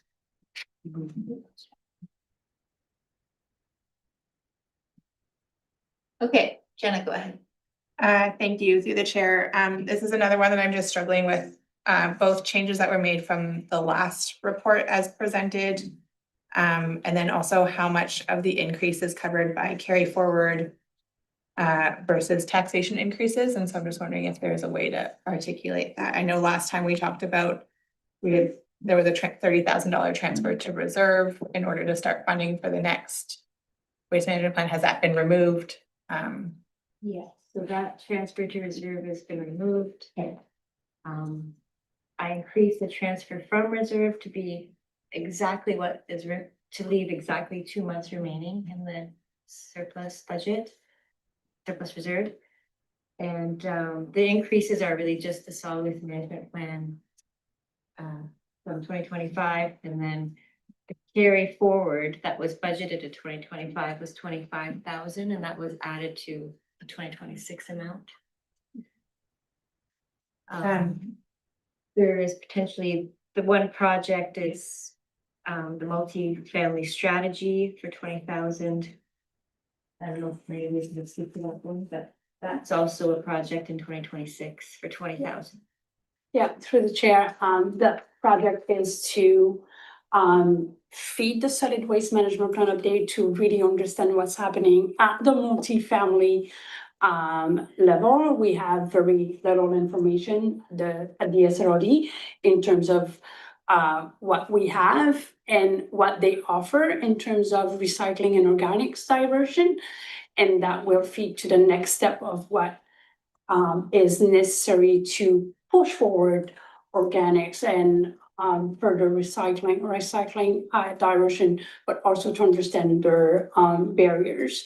The reason it's outside the scope of work of the solid waste management plan update was to hopefully work with local organizations that can do that type of work within the SLRD. Okay, that's helpful. The other one that I'm curious about is the regional disaster debris management plan, which was meant to happen in 2025 is now being pushed to 2027, 2028. What happens to that money in the interim? Like, I'm curious if there's an opportunity here to actually reallocate that 50,000, and then in 2027, should the board feel like that is a priority at the time, reconsider and consider taxing for it, as opposed to hold what I see in the current budget that's being held basically in reserve, for lack of a better term? It's actually in the surplus deficit, but of course, it's been used for the additional costs coming through in 2025. So the surplus carry forward is only 12,000, but technically it's not in a reserve, it's just not being used. So we have to tax for it again in 2027 when we want to have this project. So why is it still showing up?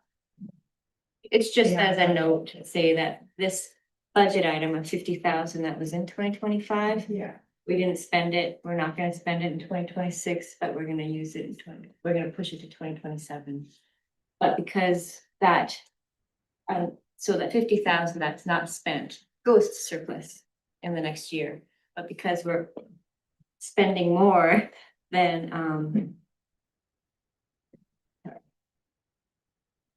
just double check here.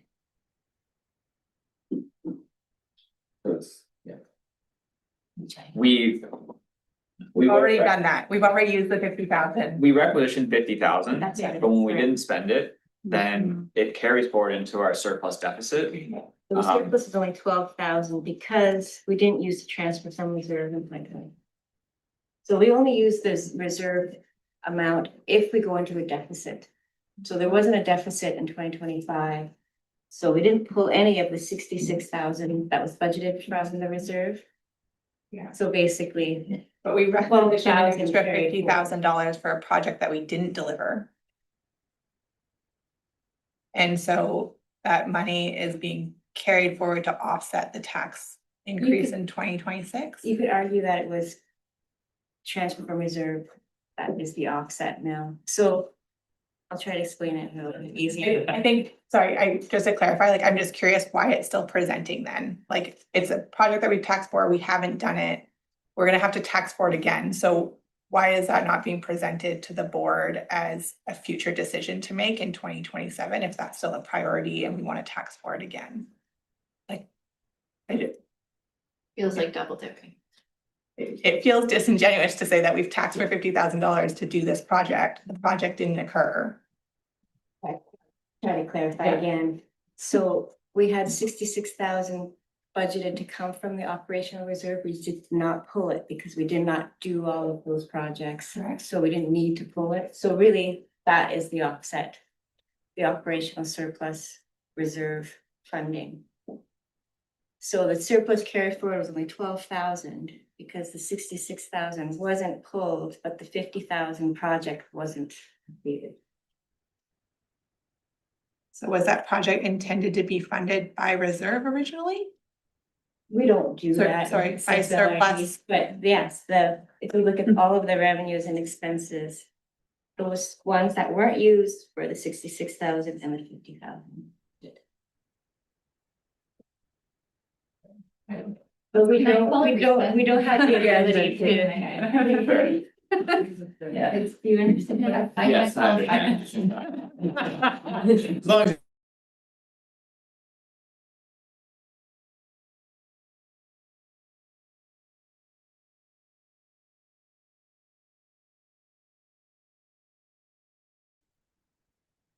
Back to the question.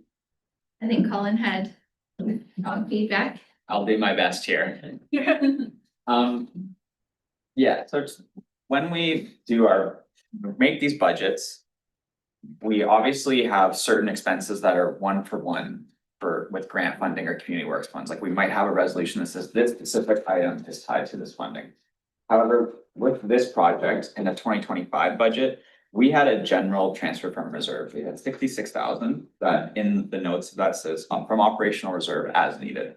When we continue throughout the year, we will use the requisition funds to cover all of our expenditures. And if we see that we're in a deficit, then we start pulling those reserve funds. In the example of 2025, that $50,000 project never happened. So we didn't have to pull that full 66,000 from reserve. So when we move into the next year, we're able to essentially budget for another $63,000 transfer from reserve, and we can include that project. But in this case, we just pushed that project a couple of years out. So we never really use those reserve funds because that product never happened. And we didn't necessarily requisition for those, That's different. if that makes sense. And that's where it gets, you know, as Suzanne mentioned, when we have those items that aren't necessarily tied one for one for grant funding, it's hard to say, well, this came from this fund and this came from that. Because really, we're trying to use our requisition first and save those reserve funds only if needed. On that project, we did work with protective services team to apply for a grant as well, but we were not successful in that. Okay, I have Sal next. Thank you. I'm going back to the in-school waste educator program. You stated that there's a contract already out for that project?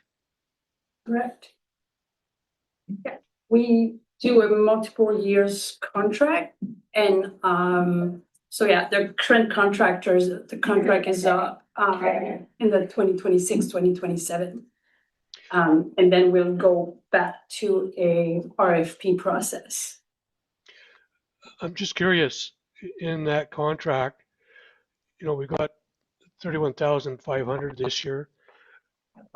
And I'd like to know what's left in the CCAP program. Look like we've got $69,000 left in it. That's fit. And the question is, if there's any funds left in it, is it going to be used in this year or 2026? And if not, would this program fit into it? And if it can fit into it, how does that affect that contract?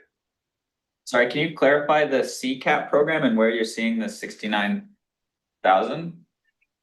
In the reserve, general government. Oh, the capital works. This CCAP. Are you thinking climate action No, stuff? yeah, the climate action funding. Oh, and that's in general government 1,000. That's right. Okay, sorry, I was looking at 1,300. And what was the question about the LGCAP fund? Yeah, would this training, this educator program, fit under CCAP? And do we have funds that are unallocated yet in that CCAP program? I'm not sure about that. We'll have to review if it qualifies under the LGCAP funds. Yeah, if you could look into it and then bring it back.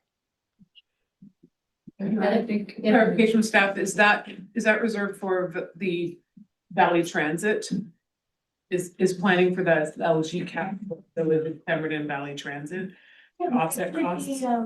Some remaining, it's only 80%, applicable to any one project, so that it could potentially help. But I'll double check if it's even applicable to the LGCAP. Yeah, we can review that because we do have, as Claire had mentioned, that Cool It program and it has some future year allocations. So we just have to review the balance and see what is remaining in LGCAP and potentially that can be applied to that, assuming it meets all the eligibility requirements. Okay, thank you. Okay. Any other questions from the board?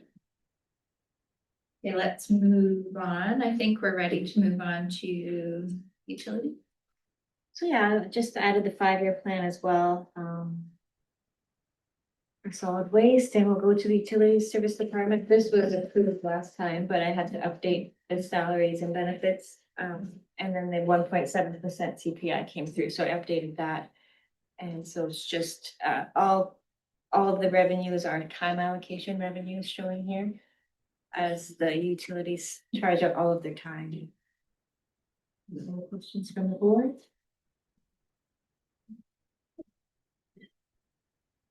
And then regional transit planning and infrastructure is the next service.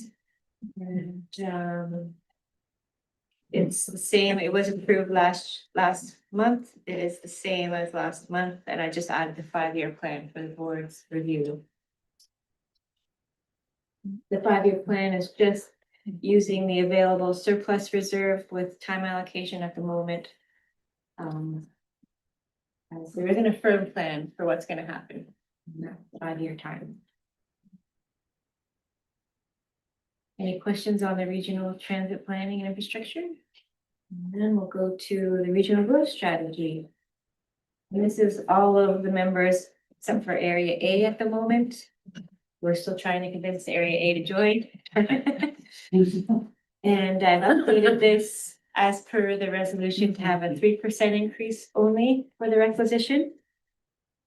And I had to transfer 12,710 from the operating reserve to balance. There is 20,373 remaining in the operational reserve, and Claire Dewar is here to speak to any specifics. There's no questions? That's fine.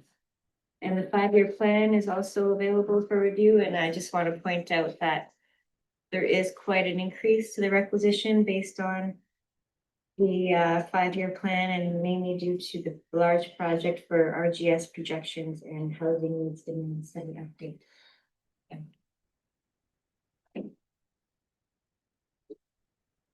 I did also transfer the rest of the surplus reserve to try to reduce tax implications, and still quite a large increase.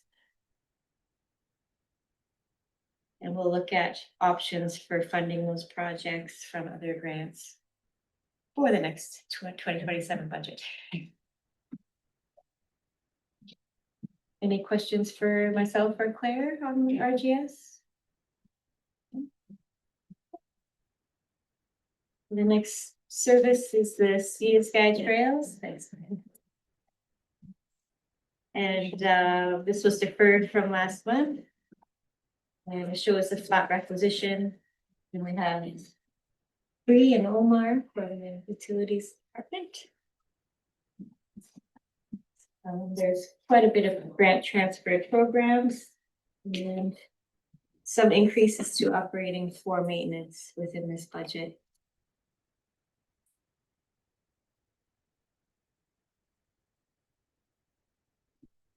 Any questions from the board?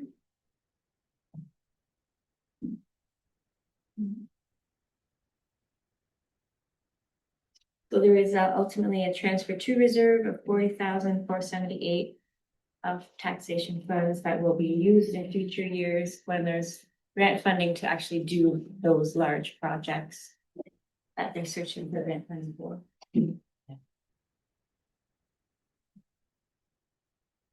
And the 5-year plan is also added. Assuming those grants come in and the rest of the Sea to Sky Trail can be completed in 2027 and 2028.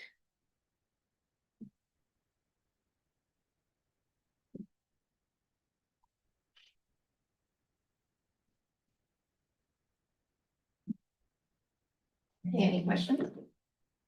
No. We'll start with the new budget. So this is the new group of budgets for the board to review.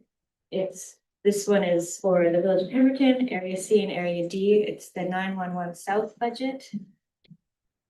There is a bit of an increase this year of 5.9% or $3,428. Why is this new? We've had 911 or. This was just in discussions with the members before and staff. It wasn't actually in an open meeting. Before a table. New to us. Yeah. Okay. New to the board, yeah, sorry. Not new service. Not a new service, no. Okay. For this discussion. And it's pretty standard. There's not a lot of items in this budget. It's again for the contract services, and then there's some telephone clock and time application. There are some revenues, which is the 911 levies of interest on the reserve. And then there's a 25,000 potential upgrade for the Nanji 911, which has been delayed until the end of this year. And we have Mark Phillips. Any specifics? Anything keeping you up at night? Not really. other things, but I think it just in terms of slow response. Let's talk about your kids. In terms of NG 911, we have received a letter from Ecom basically saying that the delay of NG 911 is rolled out until at least fall 2026. We will see what other updates we get associated with that. There is grant funding that we have been successful in that will support our readiness for this project, and we've started to kind of organize internally in terms of making sure that we're ready and we're working with the VOP and District of Lillooet and our other partners on that project. And that grant funding, just for everybody's awareness, is in emergency planning, as that's where the salary is allocated for that. Sense. Okay. Any other questions? No. For these that are fairly straightforward, do you want motion to approve these now, or we have, what's your preference? Sure, if you want to. There's also the 5-year plan for this service that's available, and that ultimately will be what will be approved. So, yeah, you can recommend it. We're ready to clear those? Yeah, I would make them. whatever we can fit, yeah, if there's no questions and we're comfortable. Motion to approve is Director Richmond, seconded by Director Birch Jones. Comments? All in favor? The opposed motion carries. That was on the 911. Are there 5-year plan. others? We've got others. Mm. Do you want to do them all as block? No. No. So we'll go next to, Squamish District Community Swimming Pool. yeah, This is portion of Area D and the District of Squamish. Due to the assessment changes, Area D market shift was a -2%, and District of Squamish was an increase. The taxation does shift to District of Squamish, and there's actually a reduction in the Area D taxation for 2026 due to that assessment change. And also, I received information from the District of Squamish that there are projects that will not be carrying forward from 2025. It was late. I wasn't able to update this budget in time for the agenda, but only the $10,000 fixed asset project in 2025 budget is carrying forward. So all of those yellow items that you see in 2026 budget and fixed asset, only the 10,000 on the top will be required. So the rest adds up to. Sorry, 760,000. And I'm hoping to transfer that to reserve to be used in future years, because if you look at the 5-year plan, there is quite a bit of work needed at that site. And so they want 2,198,750 plus 2027's fixed assets as well. So that will definitely help that amount of fixed asset increase with a potential borrowing and a potential grant included in the 5-year plan to be able to do all these updates.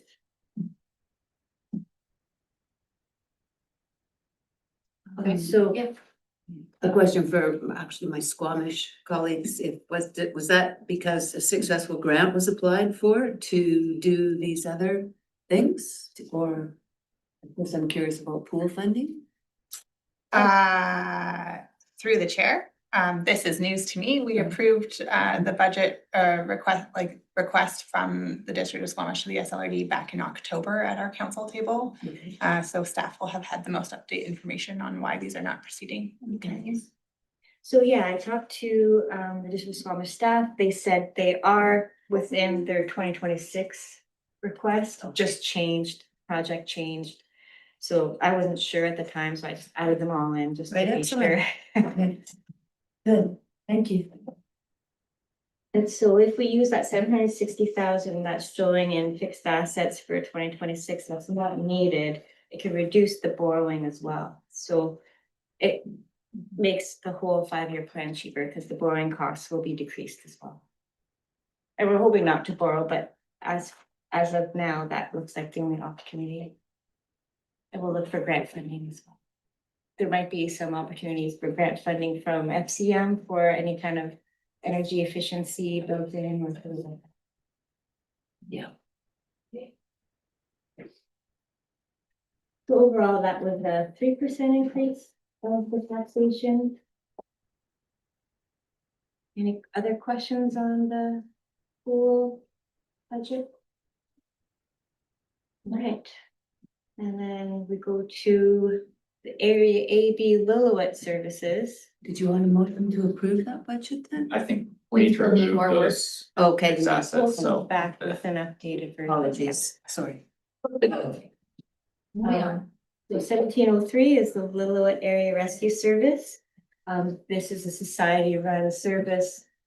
And they requested a capital for assisting in purchasing a fire rescue truck.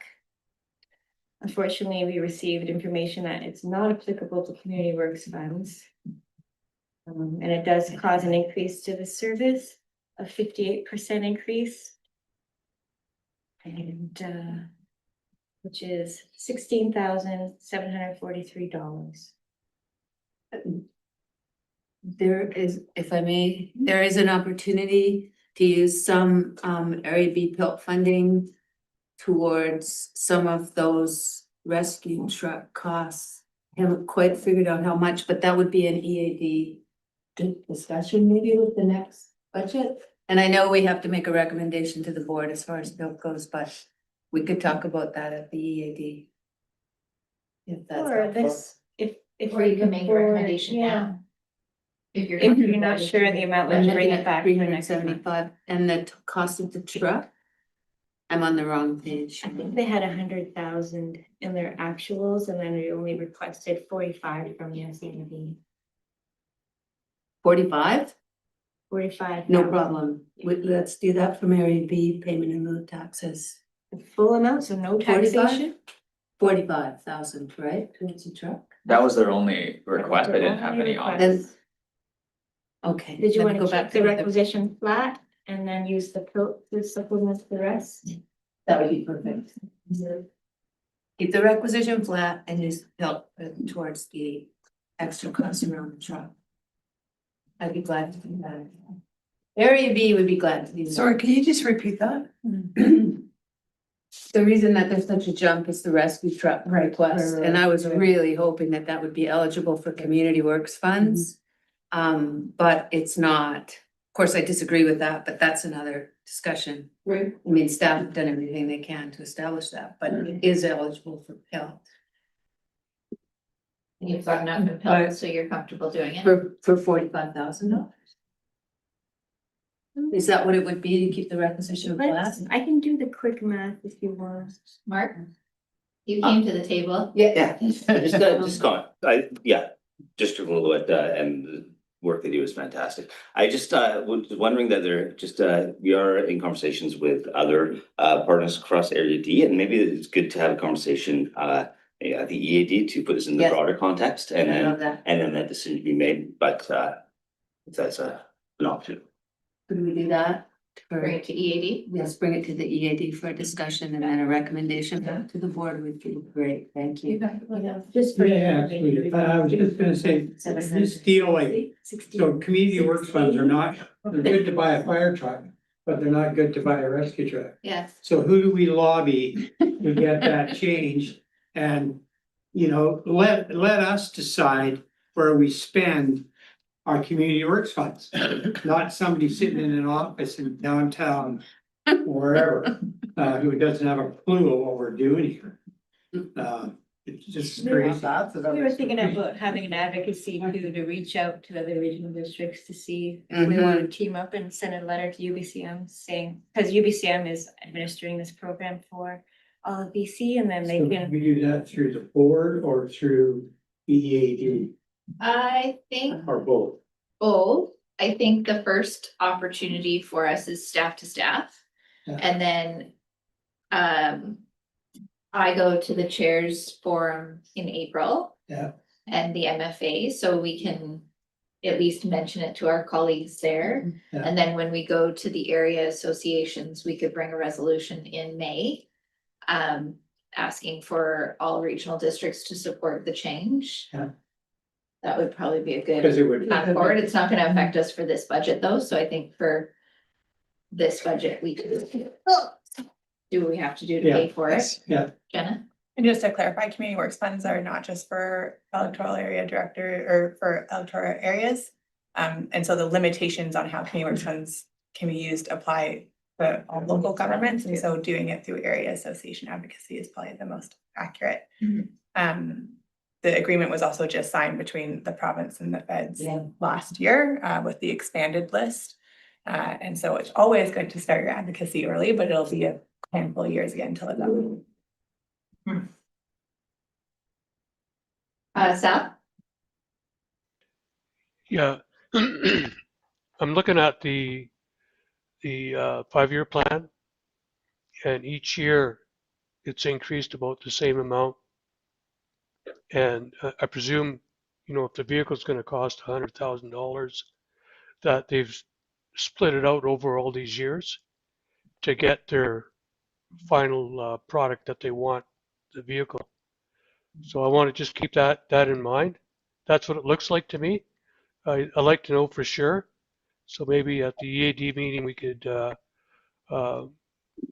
see what they've actually got planned. Thank you. Suzanne?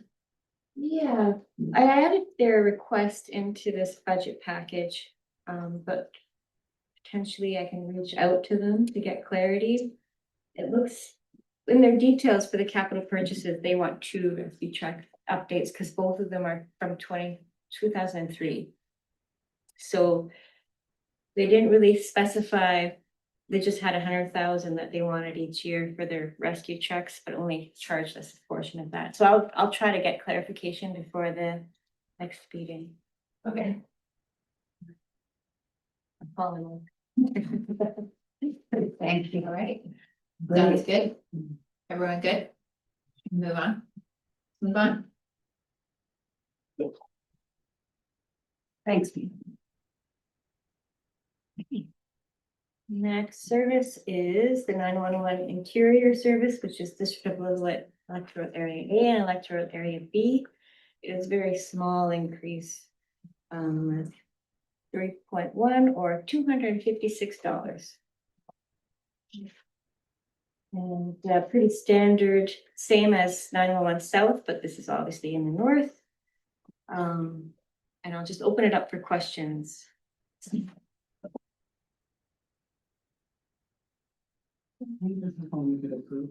Yeah, let's move it. Yeah. Moved by Lori, seconded by Vivian. All in favor, any opposed, motion carries. I feel like these little, if it's less than $10,000, we shouldn't be spending any more time on it. Okay, I like it. Sorry, just trying to make notes. Not that it's not important. I want to devalue the value of. We don't feel like it's worth time. We've now spent more than $236. All right, the next service is the Lillooet landfill, or as it was in the bylaw, Lillooet area refuse grounds. And this is what increase from last year, it's 29% and $62,000. Read my notes really quickly. So we did receive additional tipping fees in 2025, which really helped. There's operational increases required for contracted services based on the agreements. There's CPI increases. There's a few increase for service site maintenance and mostly for the composting site for improvements. There's also 2 new monitoring wells that they have to monitor. So that's an increase to the engineering consulting. We did. I'd also reduced the transfer to the Lillooet landfill closure reserve because 2025 showed an increase because there was a lot of interest that we transferred to the reserve as well. Yeah, so I offset that and reduced it by 30,000 in 2026. And Lou and Omar are here with any questions you might have.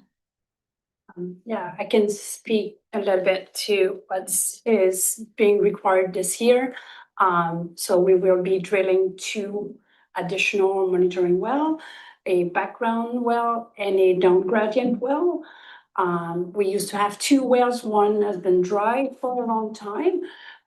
So in agreement with the Minister of Environment, we are in discussion right now to make sure we align with exactly what they're expecting of us. And so when that is done, and that will be paid through the funding, so not through the operational budget. Then the monitoring will add to the cost. And there's a little bit more cost added for consultation with our QP, qualified professional, just to make sure we update the design and closure operation plan for the landfill. To add to those 2 wells, we need to review the groundwater monitoring plan and program as well as per the Ministry of Environment requirement. So that's what the additional cost is in 2026. There is 50,000 available in operational surplus. However, 2 months of operating is 115,000. So I did not pull anything, but that's available. There's only 50? There's only 50,000. Yeah, we can't take No, you gotta leave that then. Which there were some grants, this is just such important stuff, but it's just not very glamorous. Yep. And we could reduce the transfer to the capital reserve for 1 year to reduce the taxation. So right now, 25,000 is a standard transfer to the capital reserve. So that is also an option if the taxation increases is too high. It's almost 700,000, 680,000 in the reserve. Yeah, Which isn't bad, which is pretty good. which is pretty good. Is that all right with you? So how much could we reduce it by? That is a comfortable amount to reduce our taxes. Basically, the restrictions are that at least the interest has to transfer to reserve. And just trying to devise what that interest might be. Might actually. I'd have to do some review. The interest also includes interest for the landfill closure, so it's hard to devise right now. Okay. But potentially we could just do a $5,000 and save $20,000. Great. That would be really great. Yeah, if we could reduce that, and that's gonna help the reserve anyway, so. At least that, yeah.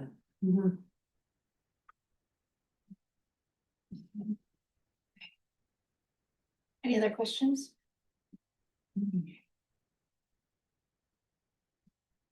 Are you comfortable making these changes and moving on, or do you want to bring it back? I'm comfortable to vote on this as long as, you know, we're gonna bring that interest back and reduce that. Are you okay with that? Yeah, I'm just wondering if staff think there's anything. Do you else need that it? might There's, yeah. be adjusted. Not that I. So there are Yes. some estimates for time allocation, but I think that. Nothing substantial that I can see, other than the transfers to reserves. I can always bring this back though, in February. I think we're gonna edit it, let's bring it back. Okay. Yeah, let's do that. And there is just the District of Lillooet and then portion of Area B for the Camel's Foot TV Society. They requested a little increase. $3,000, but it ends up being 12% increase. This is from the society. I'll open it up for any questions, but basically we can contact the society if there's a reduction required. And this is to make sure they have enough to operate. Trust that if they're asking for $3,000, they need it. Well, they're worried they've got a chunk of money in the bank for a sort of capital. I think it's worth that conversation. I actually think they do have some wiggle room. And I actually chat with Scott quite a bit. Hudson's your main guy, right? I know that taking the Pavilion Lake ratepayers out definitely made a difference to the contributions. which was a good thing that we did. We could look, if we looked at this at the EAD, then I could consider some PILT too, to try and reduce the increase. If they can do that too, I don't think I'll take any of these to the EAD. Right, okay, because it's PILT money, right? Okay. Right. Bring it back in February. Shared Chris, services. do you have a question? Yeah, just on this, I was sort of curious as the feds or province makes progress on expansion of broadband and so on, is this something that would eventually start funding that or would disappear as that sort of thing gets established? Or is this sort of no matter what for redundancy or whatever, this sort of thing is gonna be required? Well, this is actual broadcasting of human beings from Lillooet in, especially importantly, an emergency situation where it's been gold in the past, which is why people are happy to pay taxes for it. But they already have a really good working relationship with LitNet, and in fact, those are the two towers like Fair and Camel's Foot that were referenced in LitNet last month, if you remember. Those are these towers. So it's a really good mutually beneficial partnership going on there, and who knows with technology which way it'll go, but I think this is the best we can do right now, and we need their independent services, and they're that way. I don't see any other hands, so we will move on. Okay. So the next service is the Lillooet Area B Library Service, which is Area B in District of Lillooet. They did request an increase of 33,518, which is 10.9%. I included their request in the backup for details. The questions on SLRD funding, any requests to also contact the society. Yeah. But it's too bad that the provincial funding is just being flat for so long, that they're coming to us. I mean, of course, they have higher costs, and it's a really important service. And there may be some wiggle room for there, if it's worth a conversation, I think. Maybe another resolution to our area association about library funding. We are not accepting duplicate resolutions that have been submitted and approved by the membership within the last 5 years, of which the library support and advocacy, I think, dates back 12 years of advocacy resolution. So, but it continues to be a high priority across. Thank you. We've just lost Carmen. Thank you, UBC. Okay. Do you want more information, Director Bridgestones? Nope. Are you happy to move this one? Nope, this will come back after one conversation and maybe two conversations. Okay, all right, then there's just the one on no tax service for Area B, District of Lillooet Economic Development. The 5-year plan does show that eventually there will be some taxation involved, but for 2026, it was decided to keep it at 0. Okay, motion to receive. Moved by Director Hopeful, seconded by Director Pettengill. Any comments? That was a motion to approve. Approve, yeah. We'll cover that with PILT again this year. And for the general government transfer from operational surplus, would the board just like me to look at potential and put something across at the February Cal meeting for transfers to reduce the taxation for general government? Just to show an amount and what that would, how that would affect the taxation. Yes. So, Yes. Thank you. okay, thank you. Go ahead. Hi, we did have 3 that, when we started approving some of the budgets, there was 3 prior that there were no comments, and you might want to just check those off the list now. Sure. It included regional transit. Yeah. Which had a 0 taxation, Sea to Sky Trails and regional growth strategies. Also, 3 of those had no questions or comments.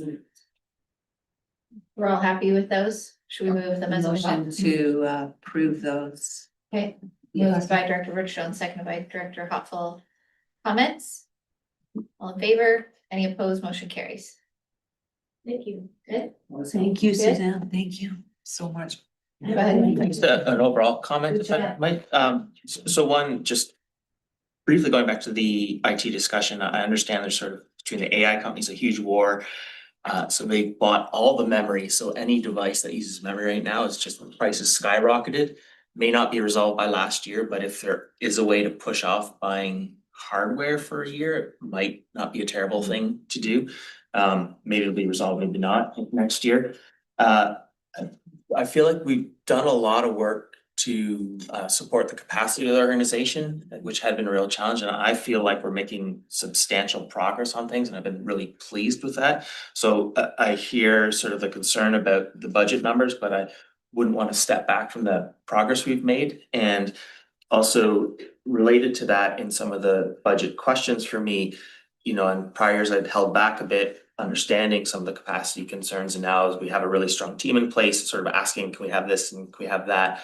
More seeing the team and just understanding now how far can we push, and so hoping it's not coming across as criticism or so on, just more understanding of like, oh, can we have this now, and where are we at, sort of thing. Thank you. Anyone else? No? Anyone on screen? Sally, you're the only one. Oh no, Jack's still here. Jack, go ahead.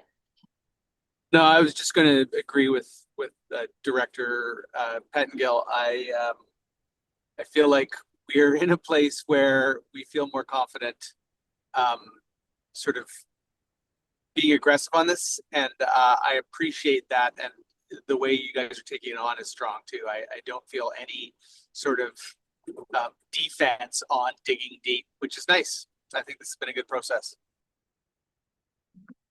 Thank you. Thanks very much. See you again in a couple weeks. Yeah. Or maybe sooner than that. All right, so we are finished with 4.4. Don't have any, I don't have a chair's verbal update for director's report in committee of the whole today. Do we have any late business to consider? Nope. I will ask that we adjourn this meeting. By Director Bridgestone, second by Director Stoner. All in favor, any opposed, motion carries.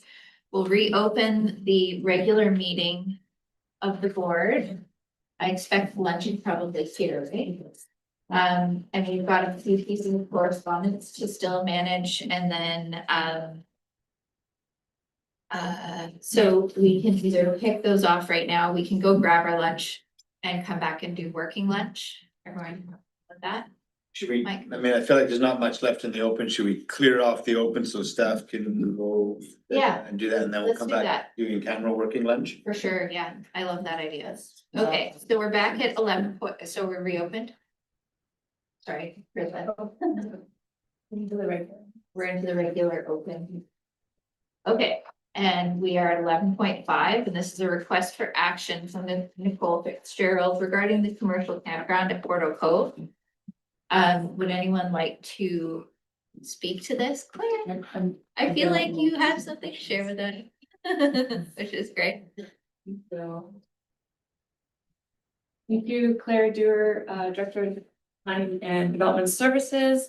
I can just provide an update on the Porto Cove Campground amendment bylaws. So this has been, this application has been back with the proponent working through various comments and requests for further information received from referral agencies as part of that first reading referral, which was submitted back in I believe September 2023. So it has been some time, and all to say that many of the concerns that have been brought forward in this letter have been addressed as part of that as part of working with our referral agencies, specifically around pedestrian circulation.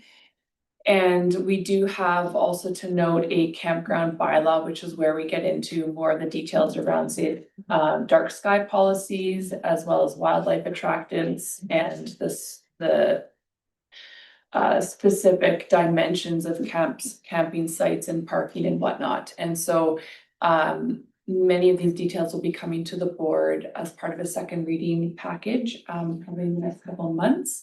And then there will be a public hearing scheduled for further input from interested members of the public. Question? I think that answered most of my questions about this. It was where we were at in the process, because these concerns are valid. I just didn't know if they're coming in at the right time without a permit application. Would this mean that we would do a motion to receive the letter? Receive it and refer it to staff, and then staff will do with it. Yeah. Would anyone like to make that motion? Moved by John, seconded by Director Rich Jones. Any comments? Appreciate Ms. Fitzgerald's engagement on this and proactive approach to communicating with the board. All in favor? Any opposed? Motion carries. Thank you, Ms. Stewart. We're now on 11.6, and this is a. Chair. Go ahead. Yeah, I'll have to declare a conflict of interest, as my daughter is a paid employee of the BRVCA and my wife is a director on the board. Thank you very much. Can we put him in the waiting room, please? Thank you. Okay, so we've received a letter requesting a letter of confirmation from the SLRD for the tourism info booth at Goldbridge, and there is a deadline of March 13th. Can we write this letter of support? Moved by Director Birch Jones, seconded by Director Hopful. Any comments? It's a letter of confirmation about tourism info booth in Goldbridge. Right. To Destination BC. Good, yeah. Yeah. Yes, thank you. And the Okay. template's there. Perfect. Thank you. All in favor? Anyone opposed? Motion carries. Mayor back.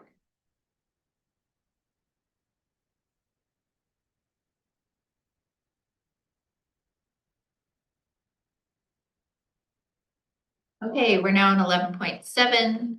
And this is a request for support from a resident within the Wedgwoods strata.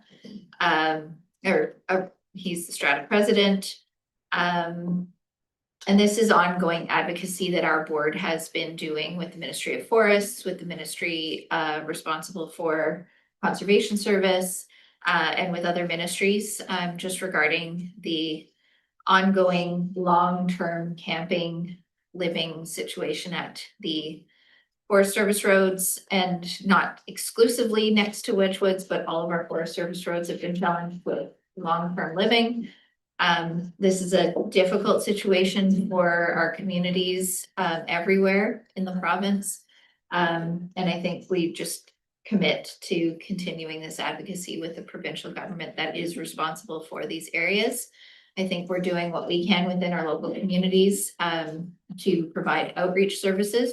Our community services is out there knocking on windows regularly, ensuring that they know about our emergency weather shelters within the communities to make sure that people aren't sleeping in inadequate situations, and that they're able to access food bank services and other outreach services, and everyone is pulling together in the right direction. It's just a very difficult situation. So I think we received this letter. Moved by. Just ask a question first.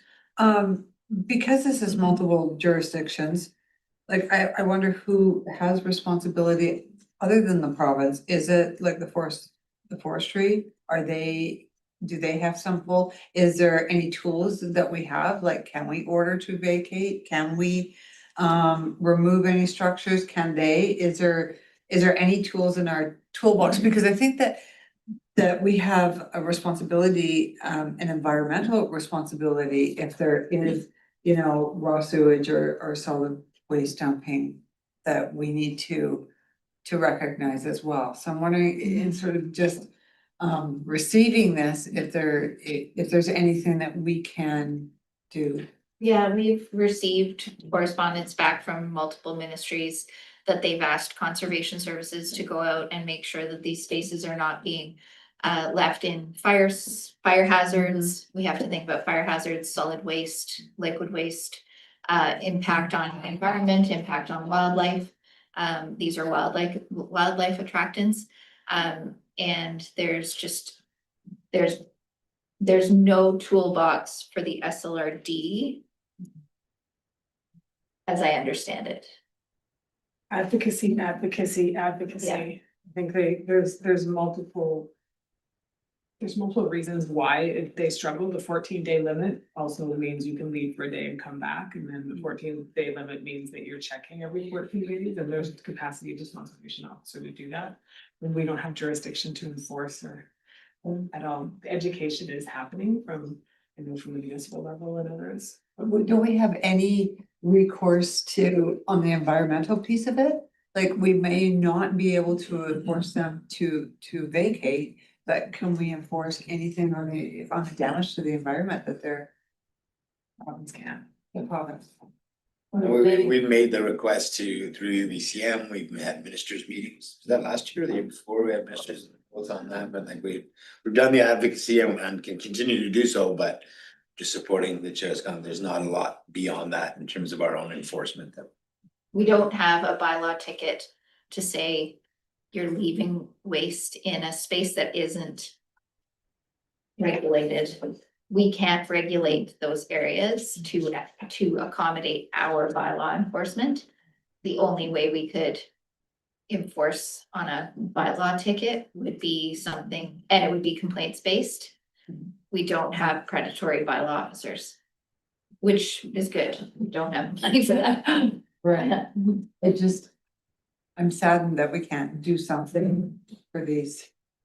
I can share that we had a bit of a shift and we're partnering with Nquaqua on some of these complaints. We have another letter going out to the province following up on meetings at UBCM.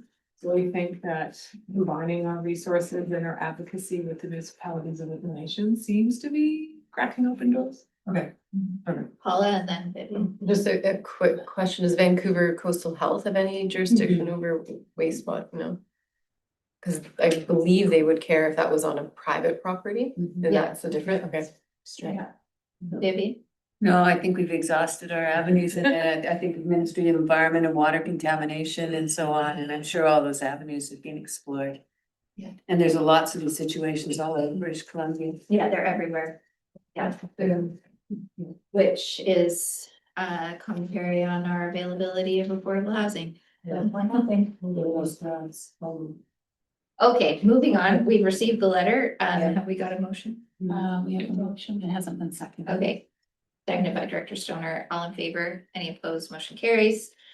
And now we have the other business, or the pulled from the consent, 5.2.1. I can't remember who pulled it. I did, and I can't remember why I did. It's Director Birch Jones. Was a letter from the city of Quesnel. And it's regarding letter of support. Storage North Vancouver Railway Engagement Assessment. Right. Great. We find the letter. Maybe it was just to update this group. That I know Mayor Huffel and also myself in separate conversations have been engaged with the Northern Development Initiative Trust Group, the consultant Peter Schultz. They also have another consultant, Mr. Doki, who's working specifically with First Nations engagement on. They're definitely making a case. They're getting the evidence and the people and the facts and know a lot about trains and transportation and passenger service. So I'm just hoping that everyone will be pulling in the same direction. So aligned with this letter, I think I just wanted to make sure the board was aware of that, because we're also hearing from other groups and I just would like, this is a really critically important opportunity. I mean, this railway for that, so it runs right through all but area A. Yeah, it's almost like something that should be a standing item on our, we just need to keep each other up to date, I suppose, on these developments. Yeah. And So I guess just timing, jumping ahead as well into the letter or the late business. Yeah, I mean, I've been on some of the northern calls, meetings, I've been on some southern ones, I've been on some group ones, and one of the big takeaways is how there's different interests Yeah. from north to south, all very relevant, and you know, a lot of concerns up north about mills and work and all that sort of thing, so I have found the conversations sort of fairly productive up till now. Despite the fact that there's a lot of diverging opinions. Where the group sort of landed the last time group that I was part of, and the letter that's being written was because there's different opinions as to exactly what should happen with the rail. What we do agree on and what we want to make sure and drive home to the provincial government is we want to know what the process is for the decision making on this rail, and we want to be part of it. As municipalities and local governments, that's the starting point for us. That's sort of what we could all agree on right now. There's not agreement on passenger rail, bike trails, you know, industry. Yep.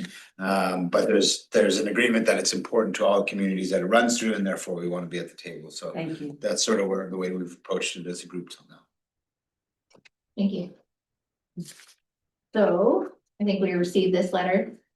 Moved by Director Lisbon, second by Director Richmond. Further comments? No, just thank you for the opportunity to talk a little bit about that. And I completely agree with what Mayor Richmond just said. Thank you. All in favor? Any opposed? Motion carries. And now we're at 12.1. Community Energy Association request for local government leaders to sign on to the BC Watershed Security Coalition letter. Director Birch Jones has signed on as Area B.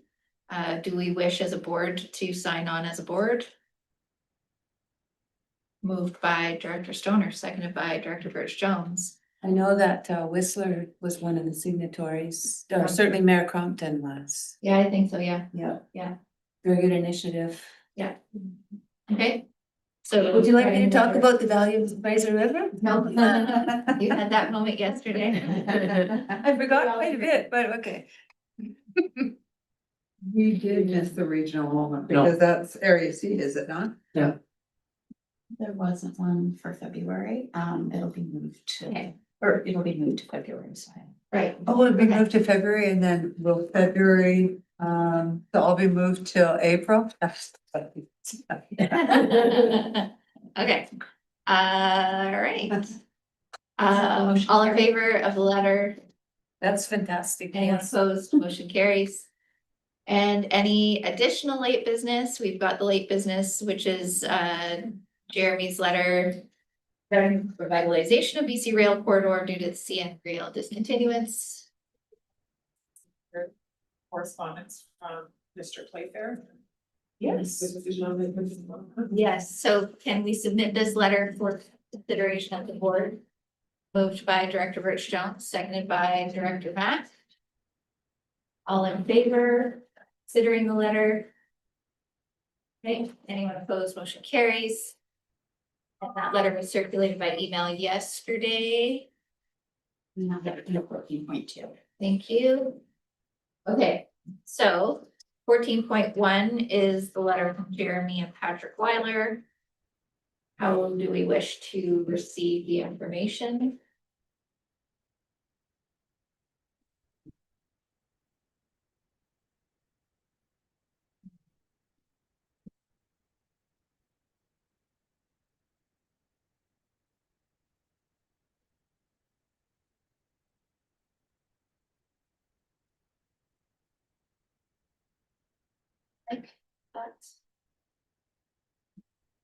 Yes, you. How do we want to receive it? Okay, we would just want to receive it and refer to staff. for information. Yeah, I mean, I don't know if there's an action other than, Yeah, there's no one to refer to. no, I think it's just keeping that same update. Okay. So motion to receive, Director Richmond, second by Director Hopwell. Last Comment? thing, the agenda. Ongoing discussions, Bill Grant? Yeah. I would just say, I appreciate our MP and our MLA coordinating and leading on this. And I think around the table, folks have engaged where they're able to, and it's great to see that they are taking lead on that. Thank you. Yeah, great. Thank you. All in favor? Anyone opposed? Motion carries. Now receiving the letter from the Playfair.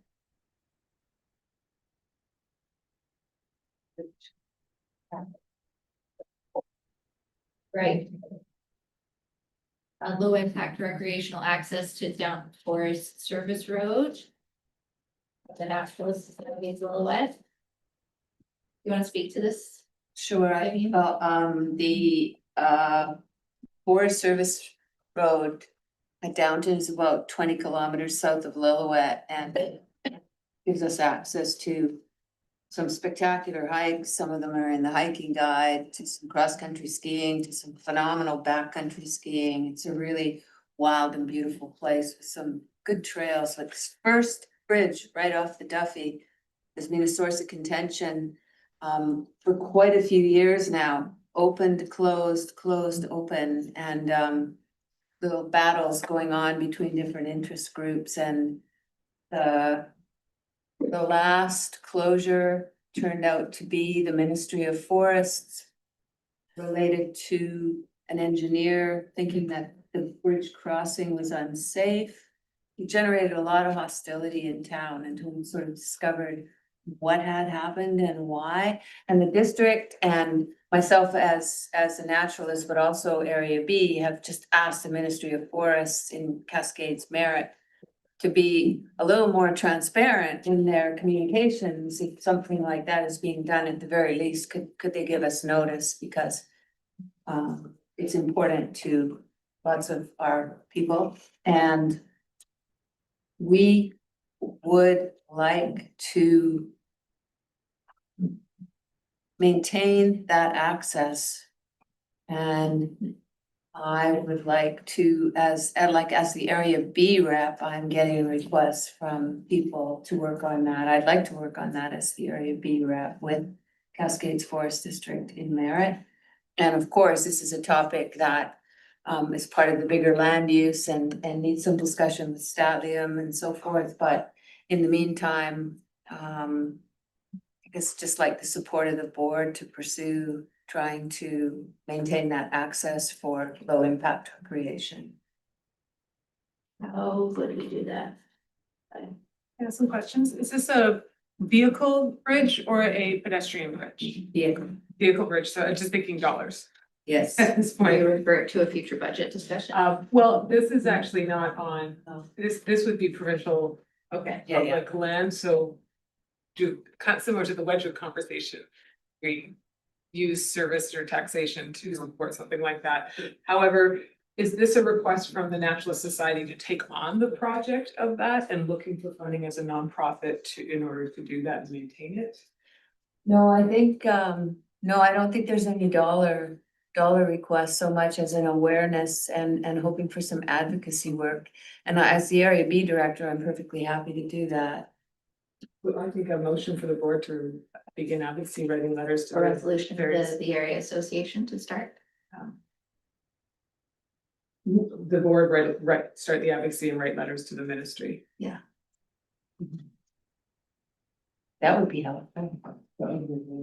Okay, Chris, question? Sorry, just for clarity though, with the reconciliation guide and our commitments, are we in a place to make that ask before talking to the Statlium, or is that sort of, we have conversation with Statlium and go with them, or just wanting some clarity on order of operations there, I guess? Thank you, it's a good point. Is Statlium interested in vehicle access or just foot access, the impact on the land there when cars go up? So could be a question that we bring to them for consideration first. Yeah, Director Demerick, go ahead.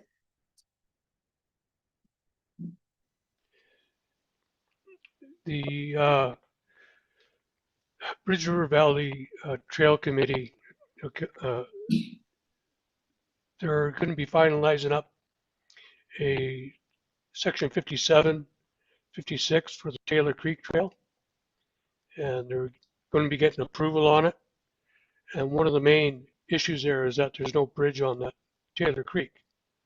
So that's the avenue to go through this, is to have that society see if they can do a recreation trail or on that road. I was helping the snowmobile club here in the Bridge River Valley and had them take on the Slim Creek FSR. And they actually GPSed it and did all the work, but they didn't have the wherewithal to move forward on it. But that's the same situation with FSR roads.